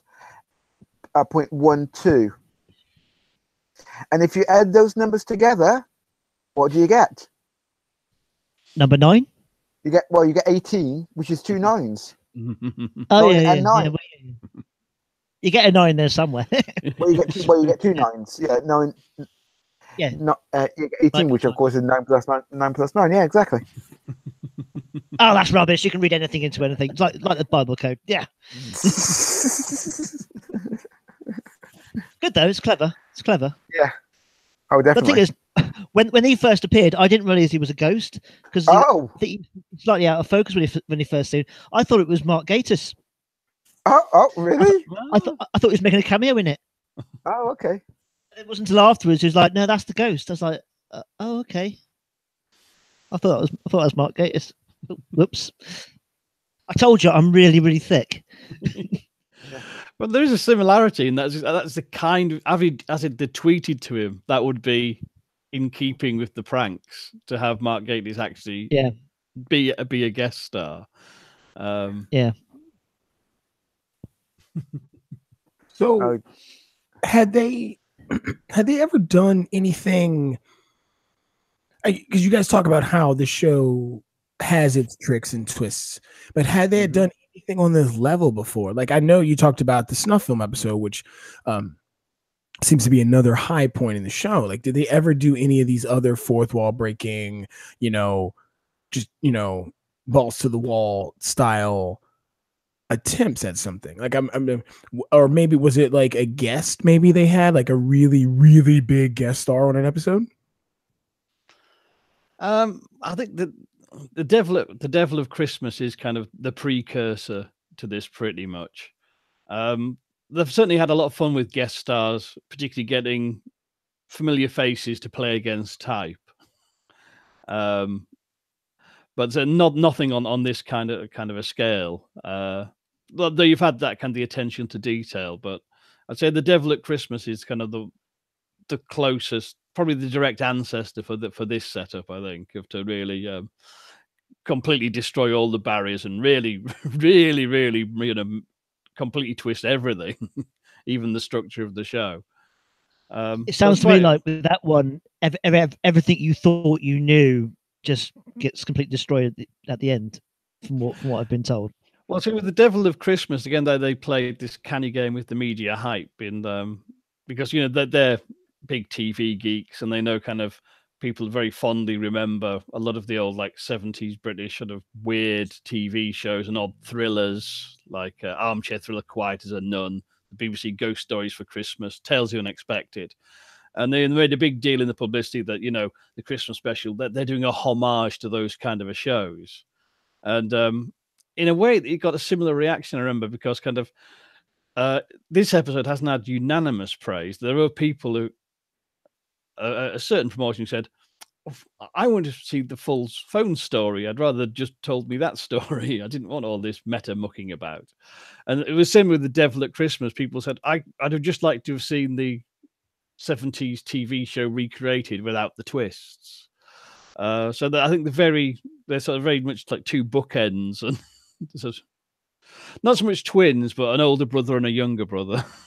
And the younger brother was far more unruly, as younger brothers tend to be. My thing is, if they have this, if they have that complaint with that episode, I don't think they'll have it anymore. Like, I think this episode alone has given them so much clout and faith amongst their fans, like that they can now try almost anything. Like where they can be probably a little more risky with episode structures and types and storytelling. Like, because I also I'm a big fan of cyclical storytelling, like when they can take a story, start it, stop it, go back a little bit from a different perspective, start it, and then those two things meet up. And I think they could do something like that with this. I mean, it was in the episode of Red Dwarf, where they're traveling at light speed and they start hitting time skips. And it's such a great episode, and I'm a huge fan of Cat in the show. Like, he's my favorite character. Cat Williams, the comedian, stole his entire look, his concept from that character. Anyway, but in that episode, there was a scene where they have the two main characters talking to one another, and they walk out of the room, and then they walk back in on the other side of the stage, and it leads into what they were just talking about, and it's fantastic. And it's that type of storytelling, or that type of attempts at something that you can do, that I think the show can do now, because they now have the faith of their fans to be able to put something crazy together and make it good together. That was the first episode of Red Dwarf that basically told you that they could do sci-fi and comedy together and do interesting things with it and make it very, very funny. And that's what got me into Red Dwarf. It wasn't just the fact that it was in space, and it's a sitcom format and all, and that's slightly different. It's taking these little concepts and then getting as much comedy and interest out of them as possible. And they did it in Red Dwarf brilliantly from episode to episode. That particular episode, Future Echoes. If I was going to show an early episode of someone to try and get him into Red Dwarf, it would be that one. But that's Red Dwarf. Have we lost Shane? Is Shane still here? I'm still here. Still here. Okay, we've lost your face. Oh, okay. Sorry. Well, this is because Shane is lounging. Shane, you've now turned into Hal. Are you a holiday, Shane? Come back with an H on your forehead. You're just literally a voice in a picture now. Okay. There we go. So yes. No, put it back. Only kidding. So we see Alan, then we cut back to the studio and we see Stephanie. And is this point she's gone a bit weird? Yeah. Talking in a much more convincing Irish accent this time around. Yes. Is she? Should be pleased. Now, is she a British actress, or is she Scottish or Irish? Like, because she's pulling off the accent. And again, I'm a Yankee Doodle over here, so accents are not my thing. So was she doing a really good one, or was she purposely doing it off, or was there some sort of keynote to the way she was doing the performance earlier to the way she was doing it then?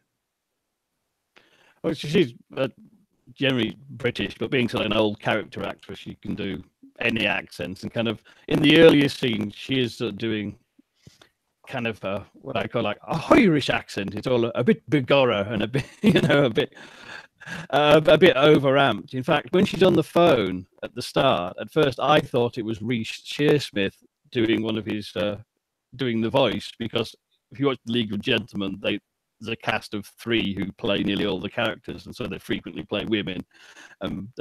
I thought it was Reece doing one of his horrible old women characters. And it was only when she appeared later on, like, oh no, that was Stephanie. But this scene, it's one of the lovely subtle things to say, like, suddenly that accent is actually, it sounds authentic, not stagey, and the delivery is just so understated and sort of creepy. Whereas I think if you're an actor, you get those sort of lines, the urge to really start gnawing on the furniture. Oh yeah. Obviously, horror fans recognize this moment in any sort of ghost horror story. This is the point where all the shit's about to hit the fan. Oh yeah, definitely. And it's building up to it, and she's almost doing a really good she could almost done a really good Donald Pleasance impression, basically telling us the evil's about to come. Like Donald Pleasance used to do in Halloween and the other thing. The evil's coming. They've always been here. Oh yeah. We shouldn't be here. We're doomed. Yeah. Did you name drop Black Mirror? Well, Reece basically says, "Oh no, that's Black Mirror you're talking about." Yeah, exactly. Yeah. What we're doing is a bit. What we're doing is a bit different. Yeah. Again, it's throughout this whole episode, and one of the things that I think has gotten more play in cinema recently is horror comedies. And again, Get Out is a fantastic horror movie, but it's also funny. And it uses the social commentary that it's talking about to make jokes. And you don't see that. You didn't see that very much at all. I think one of the first things you saw was Simon Pegg's Shaun of the Dead. And then later on, you have Cabin in the Woods, one of my favorite movies. And it plays with those horror tropes and makes you laugh at them. The whole splitting up. We should stick together. No, wait, we should split up. And they talk. They like one of the best scenes in the movie is when the guy's like, "I won. I had a zombie family. No.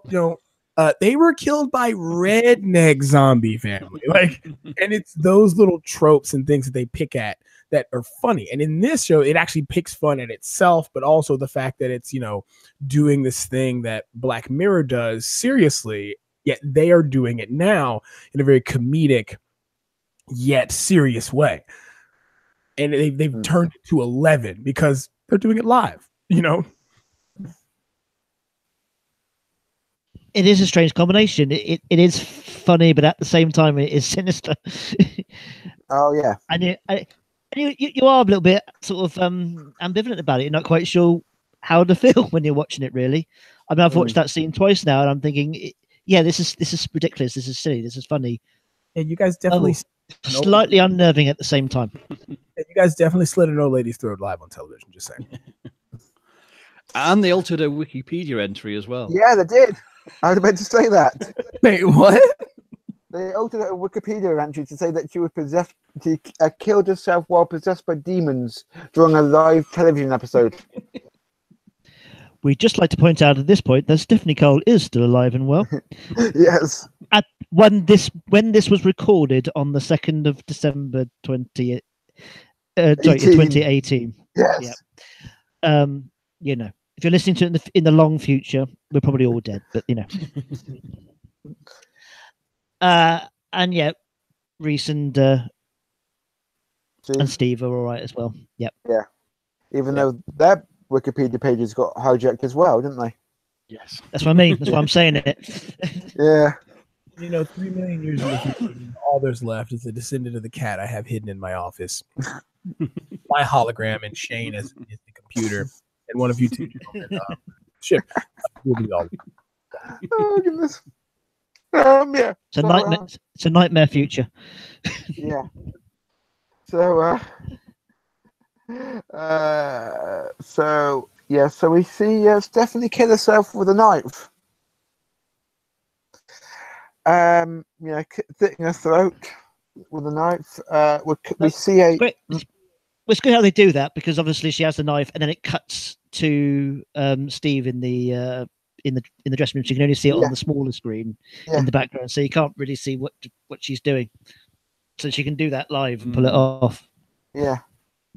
What I don't quite understand though is that if you flip between the shots, what we're seeing on the TV monitor in the dressing room is much more zoomed in than what we've just seen on TV, if that makes sense.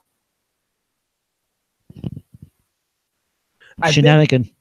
That might have been a trick that they used so that you could see what was going on, so that it was because they had already shown you earlier that watching live television, so they probably zoomed in on that a little bit to give you the fact that you can actually see what's happening. Even though, that might be a little bit of kind of cheating, so to speak, because I think if you had left it at the right size, then it would have been a little more creepy, like, because you would have been paying more attention to it, like, what is she, like, what's going on, like, what is that, like, is that really, but I love the fact that in this whole scene he's still on Twitter, like this dude's still on Twitter, like he's checking Twitter, like what, and not paying attention to the TV, even though he saw earlier that the live camera feed was on that TV. Like, I'm sorry, I wouldn't have been on Twitter at that point. Like, if this was really happening, I would have been definitely like, how in the world are they watching it right now? Oh, definitely. And he doesn't see the ghost walk in either. No, you see some legs in the mirror, which were there in the previous scene as well. Now, are you sure it just wasn't a member of the crew who walked in by accident and then and walked out again? No. I did it twice. Those legs were definitely there in the previous scene, and they didn't move for the entire scene. Hang on, I know what they are. They're Rimmer's legs. Remember, he couldn't find them. All these years later, they turned up in Inside Number 9. This is exactly the moment where something could have gone wrong. Like a key grip's like, just, oh man, I gotta go over here and get this tea ready, and like they just pass by the camera and they're like, oh crap, it's live tea, crap, like anything could have happened, like, and yet this is all done so well, like the scene where he's in the background walking towards the camera and they don't notice. The guy's on Twitter and he doesn't notice him walking into the room. And also the fact that they build a lot of tension with this next scene where they show I think is it Reese that's he's gone in to make the coffee and he's still wearing the stupid helmet camera on it, which in itself an homage to found footage horror movies, because you're always going, why is he filming right now? Yeah. Like, why is he still with this camera? Like, in a dire situation, I would have dumped this camera way long ago. Yeah. And he could have taken this stupid helmet off forever ago, but nobody's still wearing it. Yeah. He just forgot to take it off, didn't he? More important things to do, like make a cup of tea, which is really important in that situation. Yeah. Even though we did miss, before we get there, though, we kept to some more footage of Most Haunted. Then we cut to the kitchen where we see the woman ghost. Then we cut back to someone. What's the word I'm looking for? Doing an exorcism in the studio. Then we cut to the kitchen. So the guy, he's standing in the massive empty studio doing this. Exorcism. Just need to point out, going back a little bit to the Most Haunted footage, that what they're talking about in the Most Haunted footage, they use that as part of the story. We haven't really just. Oh no, we haven't. No, we haven't. Yeah. Because this is a real episode of Most Haunted, but they've kind of taken it and twisted it and used it for their own ends. To their own ends, yeah. Now, so they talk because they mentioned, because obviously they had the median talking about somebody who was there who died in the last 10 years, and they said, "Oh yeah, it was a member of the crew." Yeah. And then of course they tie it into this fictional story. Yeah. So I have a question. Could you guys find out, like, did you guys see any information about how they got the rights to actually add this footage to the show? Like, I mean, I know that, almost everything comes out on the BBC, but I mean, does that give them the right to be like, well, they showed this on the BBC, 40 years ago or 10 years ago or whatever. We'll just use this, a clip of this or a clip of that. Like, because I know here in the States, like, you've got to pay somebody to pay somebody to pay somebody to get, 30 seconds to put in your movie. And a lot of the times that hoopla, they just won't do it. Like, they'll just cut that scene out, or they won't go with that route because it's just so many different people to go through to get it done. I think the BBC have just received a huge bill from Living TV. No, I've no idea. Go on, Shane. Do you know? There is a very complicated answer to that question, which I won't go into. But there was a case many years ago about the BBC using Sky football coverage on their news, and the court ruled that it was for fair use as long as it was for reporting and that sort of stuff. And they weren't using it. They weren't using huge chunks of it, so it probably falls in for what they do now. As long as they give a courtesy of at the end, it falls under fair use. So with this one, this falls under fair use as well. Then, probably, does it? Yeah, probably, yeah. Taking it and completely making up a story around it. Yeah. Okay. Yes. But yeah, that's not that interesting. I mean, there's something else they mentioned in the Most Haunted footage. Again, I'm trying to tie it into their story that there was a graveyard that extended out and was part of where the Granada Studios is. Yeah.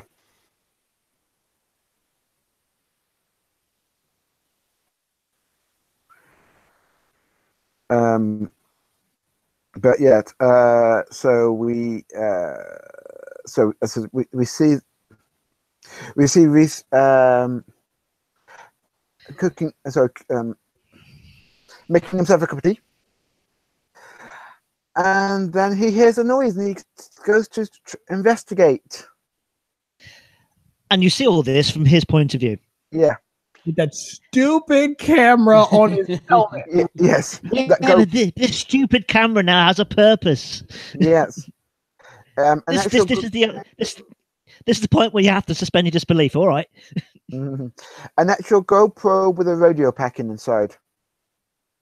But my thing, like, as much as I hate that about found footage, the fact that they're using it shows you that they are, they're poking fun at that genre, that they're giving homage to how that genre works, because you have to suspend your disbelief because you're like, why is this dummy filming still? Like, why does he have? Again, he's wearing a bike helmet in the dressing room, like, and he's got to.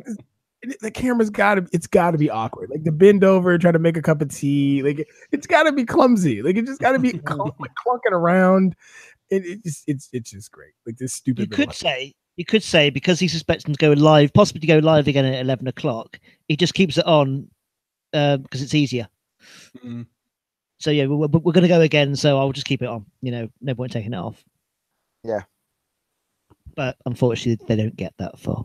No. And the ring still goes on. Yes.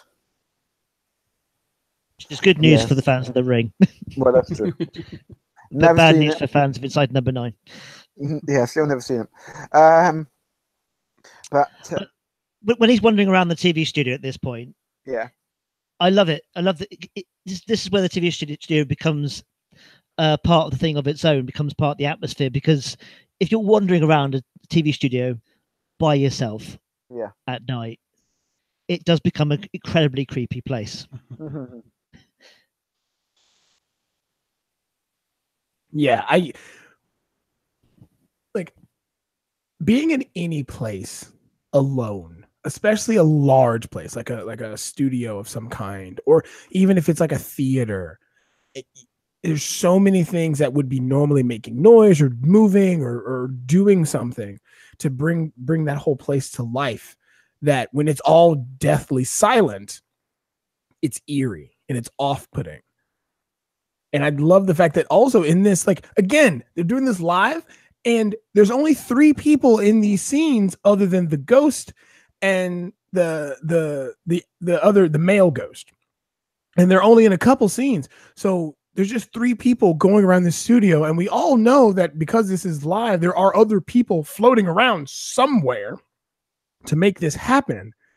But the fact that they're never caught on screen by accident, you never catch them in a reflection or some sort of, slip, again, I keep pointing out the key grip, I'm sorry, that they're not, dropping the boom mic or something like that in the scene, shows you how well orchestrated and put together this was. Because, they definitely had, done this enough to let people know that, hey, this is what's going to happen on these scenes. So you need to be out of the shot or elsewhere to make this more believable and to not have it slip up, because this is live. We can't do it again. You say that, but there is when he's making the cup of coffee, I can see her, but nobody else can. But there is actually a reflection of the girl ghost in the glass cabinet. Hang on a minute, Shane. That's number 3.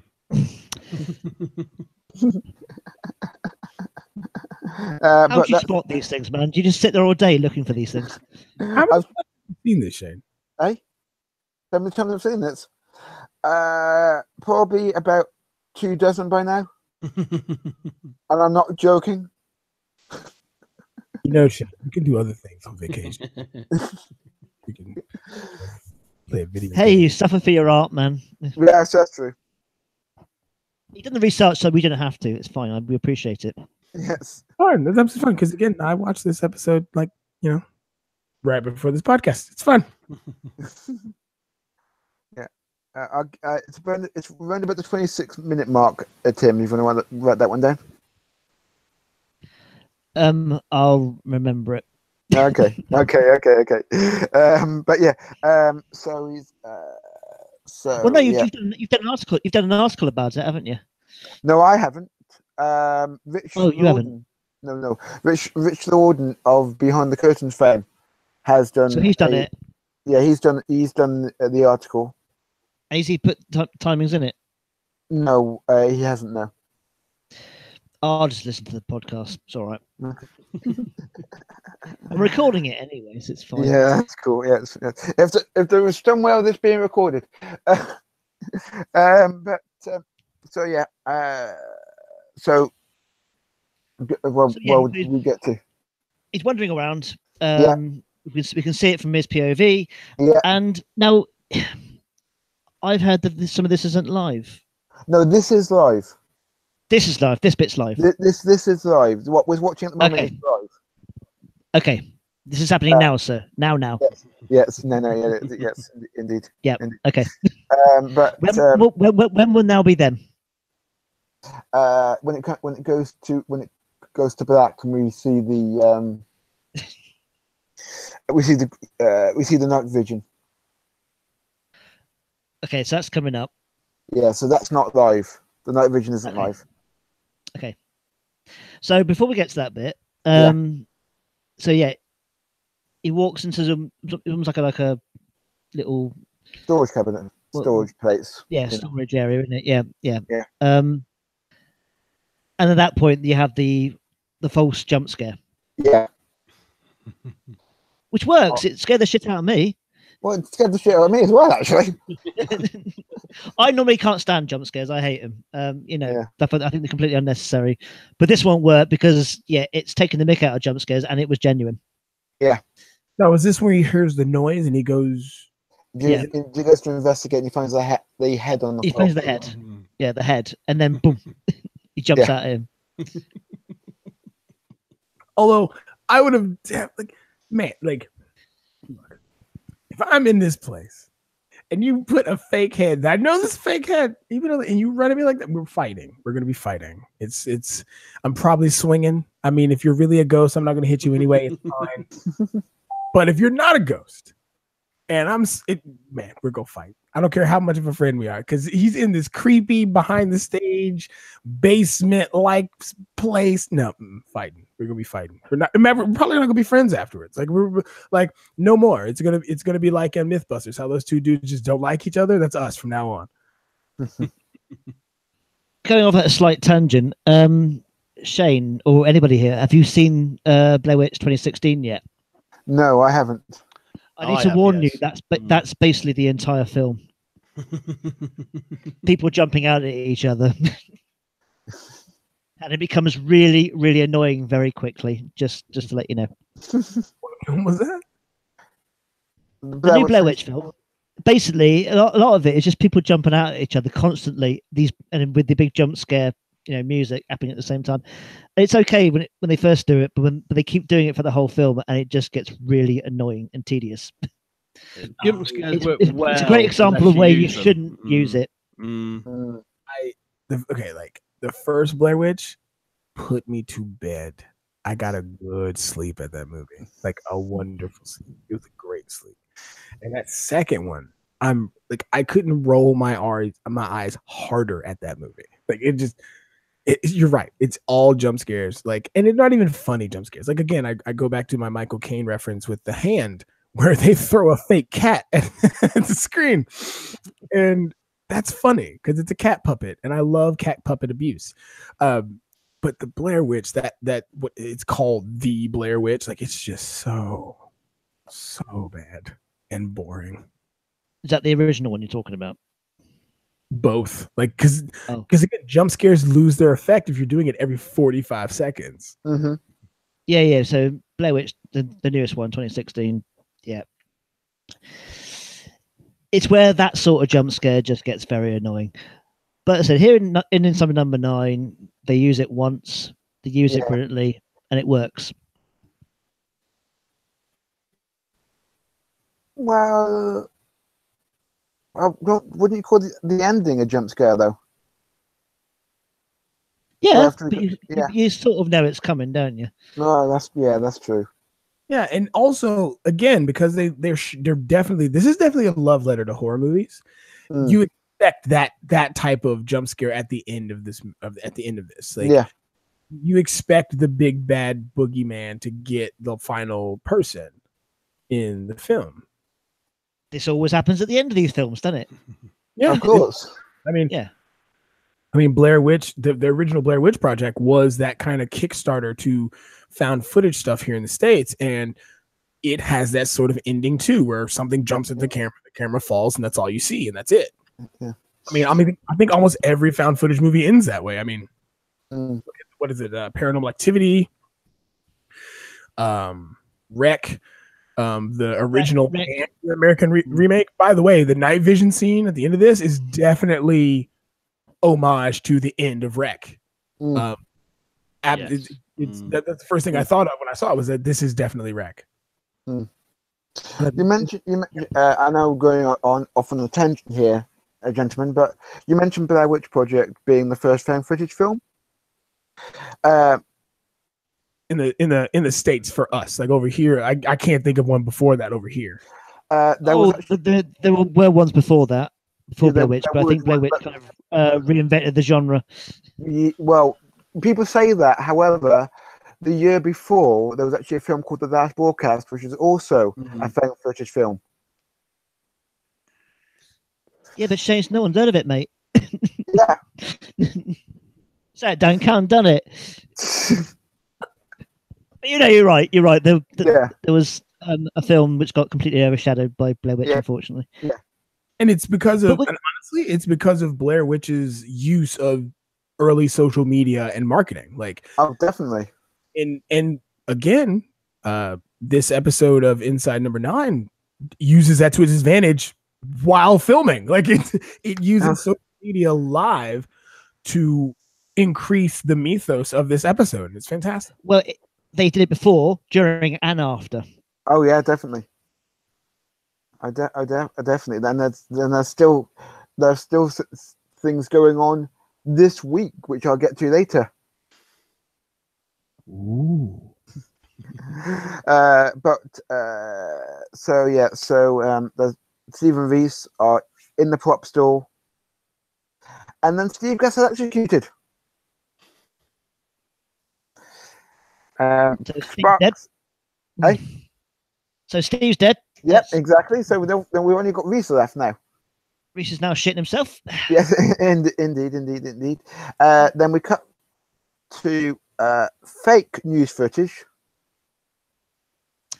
You see, this is where, for me, this is where it becomes really clever, because you've had all the footage they've showed up to this point has been real footage, which they're tying into the story. Yeah, and now they're tying. They're doing the actual story with the fake one, but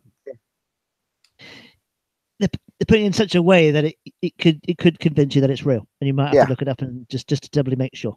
Yeah. Then after that, we cut to old news footage of Granada TV actually being burnt down from the 70s, and that was real. That was real. Yeah, that was real. That really happened. Yeah. So they have done one that was part of the story that was faked, and then they got the real footage as well, just to confuse you. Yeah, definitely. Then we cut back to the studio, and Reese is running through, saying, "Help! Help! Help! There's been an accident." And and he sees Stephanie dead with all blood dripping down on the couch. Then the lights go off, and at this moment we stop being live. Yep. So this is now pre-recorded. It's all been pre-recorded, yeah. And then he's walking through the dark, dank studio, and we're seeing the female ghost in jump. I don't want to call them jump cuts, but flesh frames. Is that what I'm looking for? Well, before that, before he runs up the stairs, he sort of goes almost like through a cemetery type set. Yeah. Which I imagine is alluding to the whole thing that it was all built on an old cemetery. No, I assume that. Either that, or I'm reading too much into it. I don't know. I think you're reading too much into it. I think that cemetery little bit. I'm going then. Bye. No, I think that's where he. Well, even though they never used obviously the cemetery in the show, I think that's probably what that's the that's from the Flitwick story. Yeah, exactly. Oh yeah, I told you I was thick. Oh yeah. It doubles up nicely though that as it's built on a cemetery, that's where the ghosts would start appearing when we start to see them in earnest. Yeah. I knew I was right. Nicely together on different levels, I think. Definitely. Yeah. I mean, you can make up your own shit if you want, but no, I think it's got to be. There has to be some sort of connection there. Oh, definitely, yeah. So we see the female ghosts in death frames. This is the big scare, like you have in these types of things. Yeah. And I generally jumped, even though I knew something was going to happen any moment. It didn't matter. Still makes you jump, doesn't it? It certainly does. Then we cut to the One Show interview, which was really on the One Show in the week previous. I think it was on the Wednesday. I think. Yeah, that rings a bell. Yeah. Yeah. Yeah. And the only edit they've done is when it cuts to the wide shot and they've got the big One Show logo on the TV. That was actually showing Inside Number 9 footage, I believe. So they've just taken that, rendered that out and put the One Show logo in. Ah, got you. And then, so that's point, Reese doesn't believe in ghosts. And then boom. Even though one always has to wonder how much of the interview was actually set up to fit into the narrative of the episode. I would hazard a guess it was. Yeah. Just so they get that, then they could use that footage and stick it in. I mean, my thing is, I think that you can do that, but the fact that they kept everything so close to the vest and actually could pull this off, that's great. Like I mean, because again, loose lips sink ships, and you've got so many different people doing interviews and working on that show that it would have been super easy for that to get out, but it didn't. And I mean, like, I play video games, and one of them I play is called Destiny 2, and the new expansion that's happening Tuesday has already got a huge leak, for part of the story. But yet this simple show on television where there's hundreds of people working on every episode that has a tie-in interview from a week before, people are live tweeting and it's recorded live and none of it was leaked. Like it was kept so close to do like they had to tie people. We know, look, you just can't. We got look after this is over, we'll let you out, but you just can't right now. Like, it's so amazing how they actually pulled this off and didn't spoil themselves. I'm guessing that everybody who worked on it was so tight knit, and so in on it that there was less possibility of anything leaking out because everyone was part of it, and everybody wanted to be in on the joke. And because everybody was in on the joke, they say it was very little chance that anyone was going to spoil it because they obviously wanted it to work as best they could, and they did. I think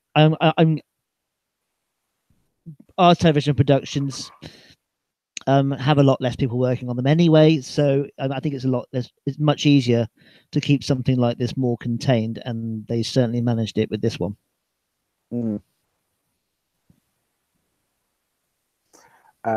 Then we cut from that interview, cut to the end of A Quiet Night In. They get shot in the head. Yeah, repeatedly. Repeatedly. They just repeat that over and over again. Yeah. And that's the end. And because as Stephanie Cole mentioned, they get into the cables and they control everything. Yeah. Yeah. There's ghosts in the machine. Exactly. Yes. Exactly. Yes. Ring the bell. That sounds. Ghost in the Machine. That sounds very familiar. Yes, it does. They actually mention it in that fake news report. She mentions that the guy who committed suicide said there was ghosts in the machines. Yes. Yeah. Yeah. Then we do a breakdown of BBC Two, and then we cut to then we cut to the ending credits. I actually found it quite amusing the way the music kind of starts going a bit, you know. Yes, It's meant to be creepy, but I always find stuff like that really funny. It's like it's like the old days when you had cassette tapes and the mechanism starts chewing it up. Yes, It all starts going a bit weird, a bit funny. Sounds like that. Yeah. You have to stop it quick and get a pencil and wind it up tight. That's it. Yeah. But, oh, look at all this reams and reams of tape. I'm gonna start playing it again. No, it doesn't. Not going to sound like that. Yeah, because the last thing on the episode was the ghost saying, "Let us be." Yes. Now this is not a Beatles song. So because it's mentioned in the footage that they do EVP, and they pick up this strange voice of, let us be. Yeah. And then you hear it right at the end, which I was thinking was a nice little touch they added at the end there. Oh, definitely. It's kind of, and it kind of said, well, this is the conclusion. Boom. And it's a good way to tie that whole, hundreds of thousands of bodies or whatever it was were, buried underneath the studio. And then you get the footage of the studio burning down earlier. Like, it all ties together, especially when they say, let us be. It's basically, they want to be left alone. This is their place. I really like that. And again, they're doing horror movies better than horror movies. Like, it's pretty good. Like, this is top-notch stuff here, and it's great. Yeah, it's traditional ghost story. But it's done in such a way that it feels fresh. Oh, definitely. Because I don't have anybody who watches Tomorrow's World. Tim? The one they've just done, the live. Yeah. No, I've not yet. It's on my iPlayer queue. Okay. Well, about 20 minutes into the episode, the transmission breaks down. Because of course it's the episode's live, transmission breaks down, and they cut to an empty This Week. The political program that goes out on Thursday night. Oh yes, yeah. They cut to they cut to an empty This Week studio before cutting back to Tomorrow's World. And Twitter was all over the place for that. Why is Tomorrow's World turning into an episode of Inside Number 9? What I was expecting Stephen Reese, bloody recent Stephen Reese, to be in the background. What the hell's going on? That would have been superb. Yes. Oh, they missed a trick there, guys.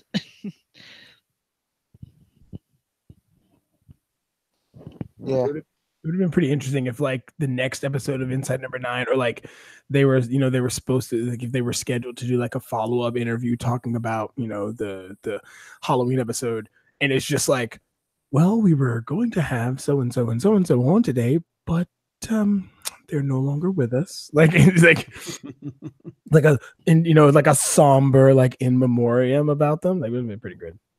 Yeah. Well, they both disappeared from Twitter for a while.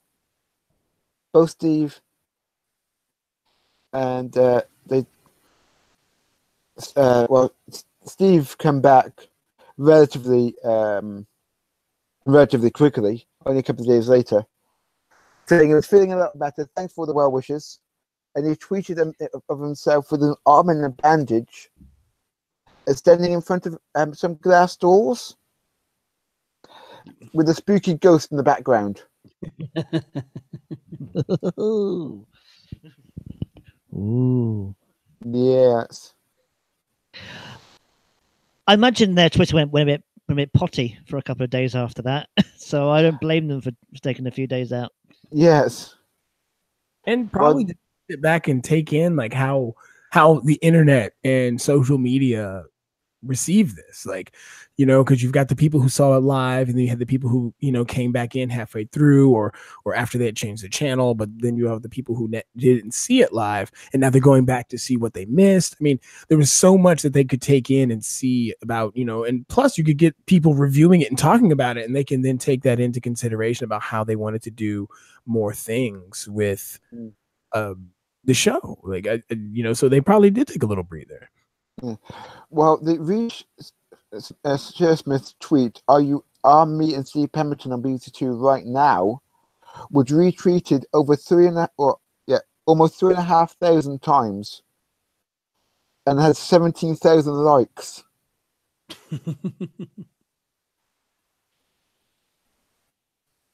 Should we just tweet them back now and say no, not at the moment? Yeah. I do have a wonderful picture in front of me, taken up, but I think it was taken on the night actually, of all the ghosts having a coffee break.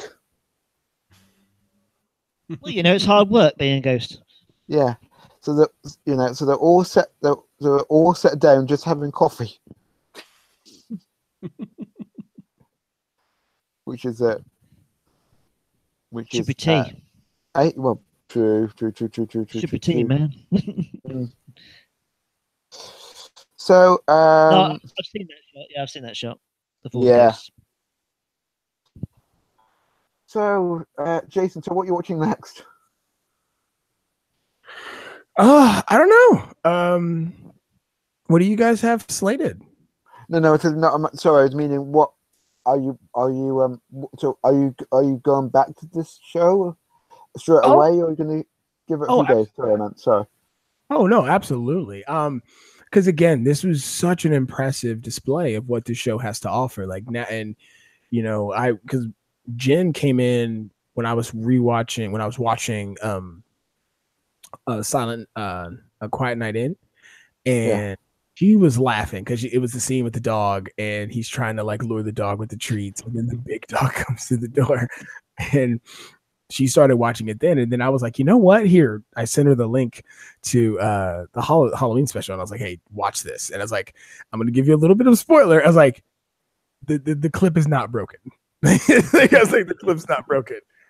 Just watch it. And so yeah, I'm definitely gonna go back through, and plus I can watch it all on Hulu. So, or not all of it, but I can watch the first two. And I think BBC Box it's got a trial to it, so I'll probably check that out. I don't know. I don't have that many like BBC TV shows that I watch, so I don't know if I would keep the subscription or not, unless you're telling me like Luther's on it, then I'm all about it because I'm slightly addicted to Idris Elba.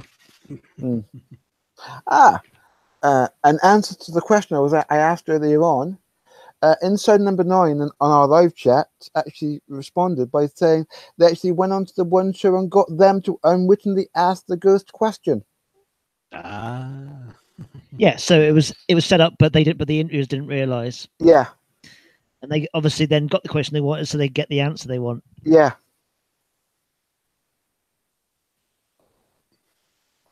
Again, like I would love to be on set with these guys because like they seem to be so tight knit and so together and into doing the show that they pulled off something miraculous. And it is my hat's off to them. Like I can't.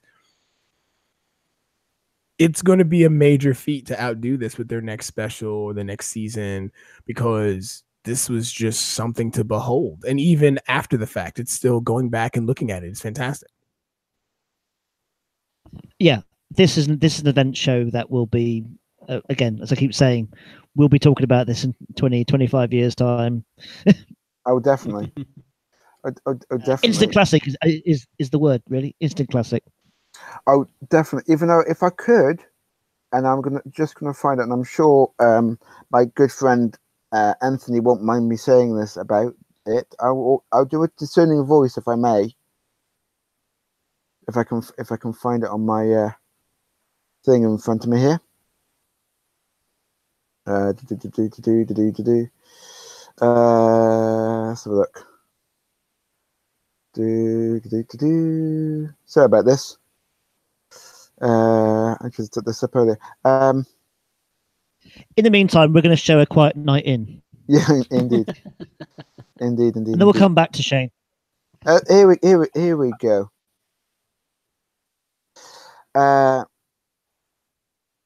This is basically he thought it was a bit weak. He was underwhelmed and disappointed. These guys are capable of so much more. Ghostwatch, it was not. So was that from Ghostwatch Superfan number 1? It was from my friend Anthony Rooney. He said I would have created a fake documentary about spooking goings on at Media City, rather than before the live episode, rather than forcing clips from Most Haunted and the Granada Reports into it. I'm afraid that the doctored clips from A Quiet Night In seemed a little self-indulgent to me, and I could see what they were going for, but that's the problem. I could see what they were going for. He's got a point. I've just spent 2 hours, 25 minutes saying how great this was. What a waste of time. Totally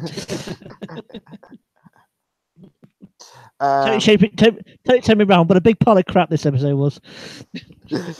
No, it's... I'm only kidding. No, but he has a point. But at the same time, when you look at the horror genre, like, prime example, it's like those 80s horror slashers, right? Like Freddy, Jason, Michael Myers, Chucky, all that stuff. You know what you're getting when you go into those franchises. There's nothing. If they do something that throws a wrench into the plan, you don't like it. So you're going there to see how these teenagers are going to cause their own deaths. You're going in it to see how creative Jason can be or Freddy can be. You're going in it for the cheese and for the camp. You're not going into it for, something that'll knock you off your socks. So when you see a love letter to horror and to these type of things, there's going to be stuff that you expect to happen because that's a part of the genre. Like that's what that has become, like the jump scare at the end, like the ghosts in the background, like the stuttering the stuttering film footage so they can splice in the ghosts in the old footage and stuff like that. Like you expect those things now. Like that's what horror has become. But when you do it in a loving way or do it with care to tell a good narrative like this, then it's not something that you can easily fault. Like even though it is a trope and a thing that happens all the time, just like in Cabin in the Woods, like when he's like, we should split up, and you're like, no, don't split up. You're not supposed to split up. Like, it's going to happen. Or like in this, when the guy's like, what's that noise? Let me go investigate while I still wear this bicycle helmet camera. Like, you expect those things to happen because it's what happens in the genre. Of course you're going to get those outliers like Hereditary and Get Out that turn the genre on its head because they do things so differently and so powerfully. But at the same time, you still love going back to Friday the 13th and being like, oh man, I love it when he stabs Kevin Bacon, or or Mrs. Voorhees stabs Kevin Bacon with this thing, or when Johnny Depp gets become goo on the ceiling in Nightmare. You like going back and seeing those things. So when you see stuff in this that like, oh, he's gonna go check this or he's gonna do that, like you expect that to happen, but it's also a part of why you love horror. I think what I've already established, what I like about Inside Number 9 is that you go in and you haven't got a clue what's going to happen. I mean, you may expect certain things, but I think with a show like this, you need to just not expect the unexpected, but just literally go with it and just see what happens and go with the flow, and don't go in with expectations. Just because I went in with expectations with Cabin in the Woods. I didn't like it when I first saw it because I already had set ideas of what I thought the film was going to be. So when it wasn't that, and it was much cleverer than I was expecting it to be, I kind of got pissed off about that. And then in retrospect, I kind of realized, well, actually, I was wrong. It is actually really good. It's very clever, but because it was trying to do something different with what I was familiar with, I wasn't very happy about that. And I think that those who found this episode of Inside Number 9 a challenge may feel the same way, because it's doing it in a way they weren't quite expecting. I think also the problem for some people is that, as I said, Inside Number 9 is Ghostwatch for the Twitter generation. Well, So people say it's a homage, a nod to, but also for some people who've never seen Ghostwatch, this is their Ghostwatch experience. Those who watched it live on the night. Yeah, exactly the point I was about to make. Yeah, this is what they're going to talk about in 20, 25 years' time, how we talk about Ghostwatch now. Definitely the point I was making. I mean, you know, people who are not aware of Ghostwatch, who didn't live through Ghostwatch. I mean, you know, I know I saw the second breakdown footage, as I mentioned a lot earlier on, and I immediately thought Ghostwatch, and then I went along for the ride. But you know, those younger people, the people who are in their late teens, early 20s, you know that sort of age gap, you know, who, you know, as you quite rightly say, this is their Ghostwatch. So in 25 years' time, we could be doing a national seance about Inside Number 9. Yeah, I'll do that. That sounds good to me. I'll see you then, mate, in about 20 years. Yes. I wouldn't be at all surprised if there's a watch along next Halloween on Twitter of this episode. I'm actually probably now in a double going bill to, with Ghostwatch. Well, no, I have a set number of set things that I watch every Halloween traditionally. Ghostwatch and the National Science tweet along thing is something I do every year now since the outset. And I'm going to slot in this episode of Inside Number 9 as part of my sort of Halloween bill of what I'm going to watch. And I think it's going to become a tradition now to watch this every Halloween now. No, well, because it's that good. It's that good. But going back to the earlier review, yeah, Ghostwatch, it definitely isn't, and that was my initial review when I, as soon as I first watched it, said, yeah, this isn't Ghostwatch. That's because you can't do Ghostwatch again, because what happened with Ghostwatch was pure accident. This was deliberate, and it was done as a sort of nod, homage to Ghostwatch and other things as well. So, yeah, you can't do this again either because this has now been done.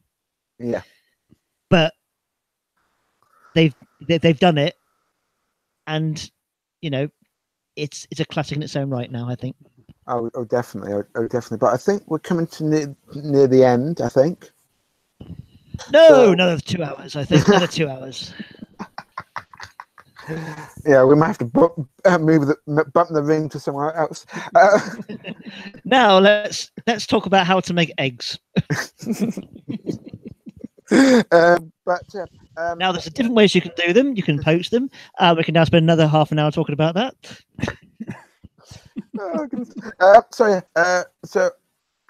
And I'm just going to give the opportunity. Any quick fire thoughts, or should we just move on? Anyone got any quick fire thoughts? I think I'm good. This really impressed me.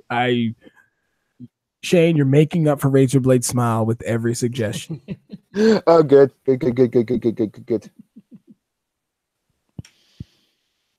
Okay, a quick thought on this. I wish I watched it when it was on live. I wish I hadn't gone out. And I wish I had a slightly different experience of it, because I think I'd appreciate it even more. I've appreciated it a lot more on second viewing, and I look forward to my third viewing now to spot the extra ghost that I haven't spotted. Oh, cool. And I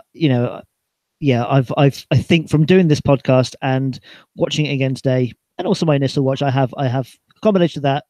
I have fallen in love with this episode. Oh, excellent. Brilliant. Jim? Well, I was just so pleased to catch this live. And when I realized what they were doing, it was just such a buzz. And for me, it kind of made up for my earlier foolishness as a younger man of seeing what's this Ghostwatch the BBC going to do. It's going to be crap and tame. I'm a young man, I'm going out drinking with my friends. Yes. I kicked myself for decades afterwards. We're like this. We're like, yes, I'm on board for this one. I've got this one in the back. And my memory serves me. You got scared by a cat, didn't you, on your original viewing? Well, yeah, I caught it on DVD. Yes. Yes.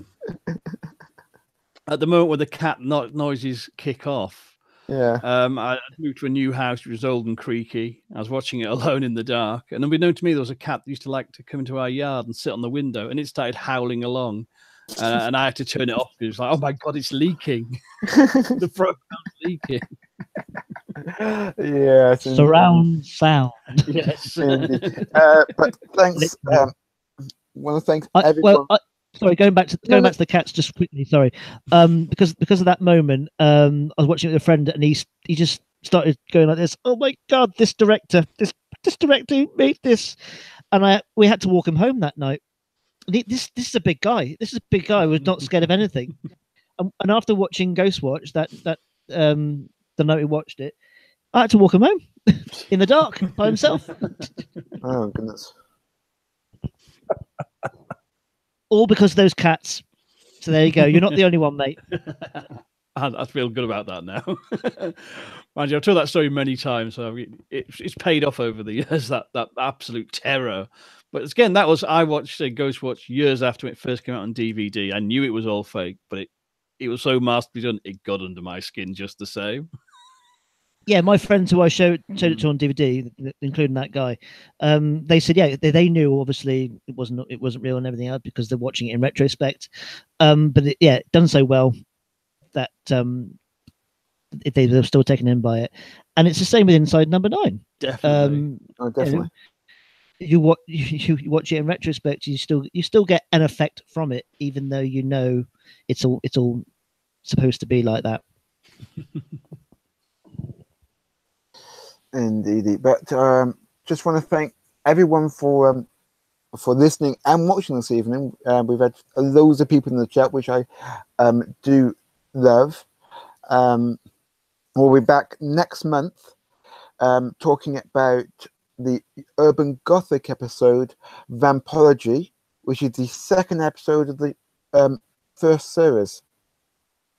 It is available on YouTube, so if you do want to watch it, just Google YouTube Urban Gothic Vampology, which unsurprisingly is a show about vampires.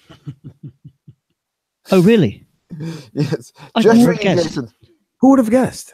Yes. Just for you, Jason. Well, right, I'm a complete newbie to this. I've never seen any of this. I've never even heard of it. So this is going to be very interesting to watch and discover. Look forward to it. Yeah, it's widely regarded as one of the best episodes of Urban Gothic. So yeah, so we should be in for quite a treat. I hope it's as good as I remember it. But if you do want to leave any feedback, then our email address is ghosts with an S in the machines. That's with another S as well. Ghosts in the machines 13. That's number 13. At gmail.com. That's ghosts in the machines 13 at gmail.com. So if you just want to leave us any feedback, then brilliant. We would love to read it out to you. But yeah, I think it's time for us to take it to Rio. Yeah, just one more thing before we go. Okay, go ahead. That email address, is that 13 put in there deliberately to make it more sinister, or is that other emails with Ghosts in the Machine in it? No, it was done deliberately. Thank God. I thought, what sad twat is going to have that as their email? How many podcasts are they? Hey, to be fair, with my own podcast, I thought I was being cheeky, right? Like I was like, yeah, I'm gonna do the Talk Nerdy to Me podcast. Yeah, and then there's like 1,000. I'm like, oh shit. I thought I was unique, man. What's going on? Exactly. What a letdown. Indeed. There's 13 of ours. I hugged my head in shame for so long. Indeed. So I think we're going to say good night to everyone. Yeah, well, I'm very sorry you've had to put up with us for 2.5 hours. Yeah, it's not. I really enjoyed it. You know what? No, it's been good fun. It's been good fun. You know, for people who know me from my own podcast, they realize that I drag things on. It just goes on and on. It's fine. I talk all the time. It's fine. Indeed. I pointed out that this is the unedited version, so if you watch this live, that's your own fault. There will be an edited, there will be an edited version, which I'm on editing duty this time, so Yes, I'm going to edit down to about half an hour. Talking. Um, I haven't got a fucking clue how I'm going to do it, but well, we're gonna say goodbye to YouTube. Yep. Goodbye, YouTube. Goodbye, YouTube. Goodbye. Bye. Bye. Bye. Bye. Bye. Bye.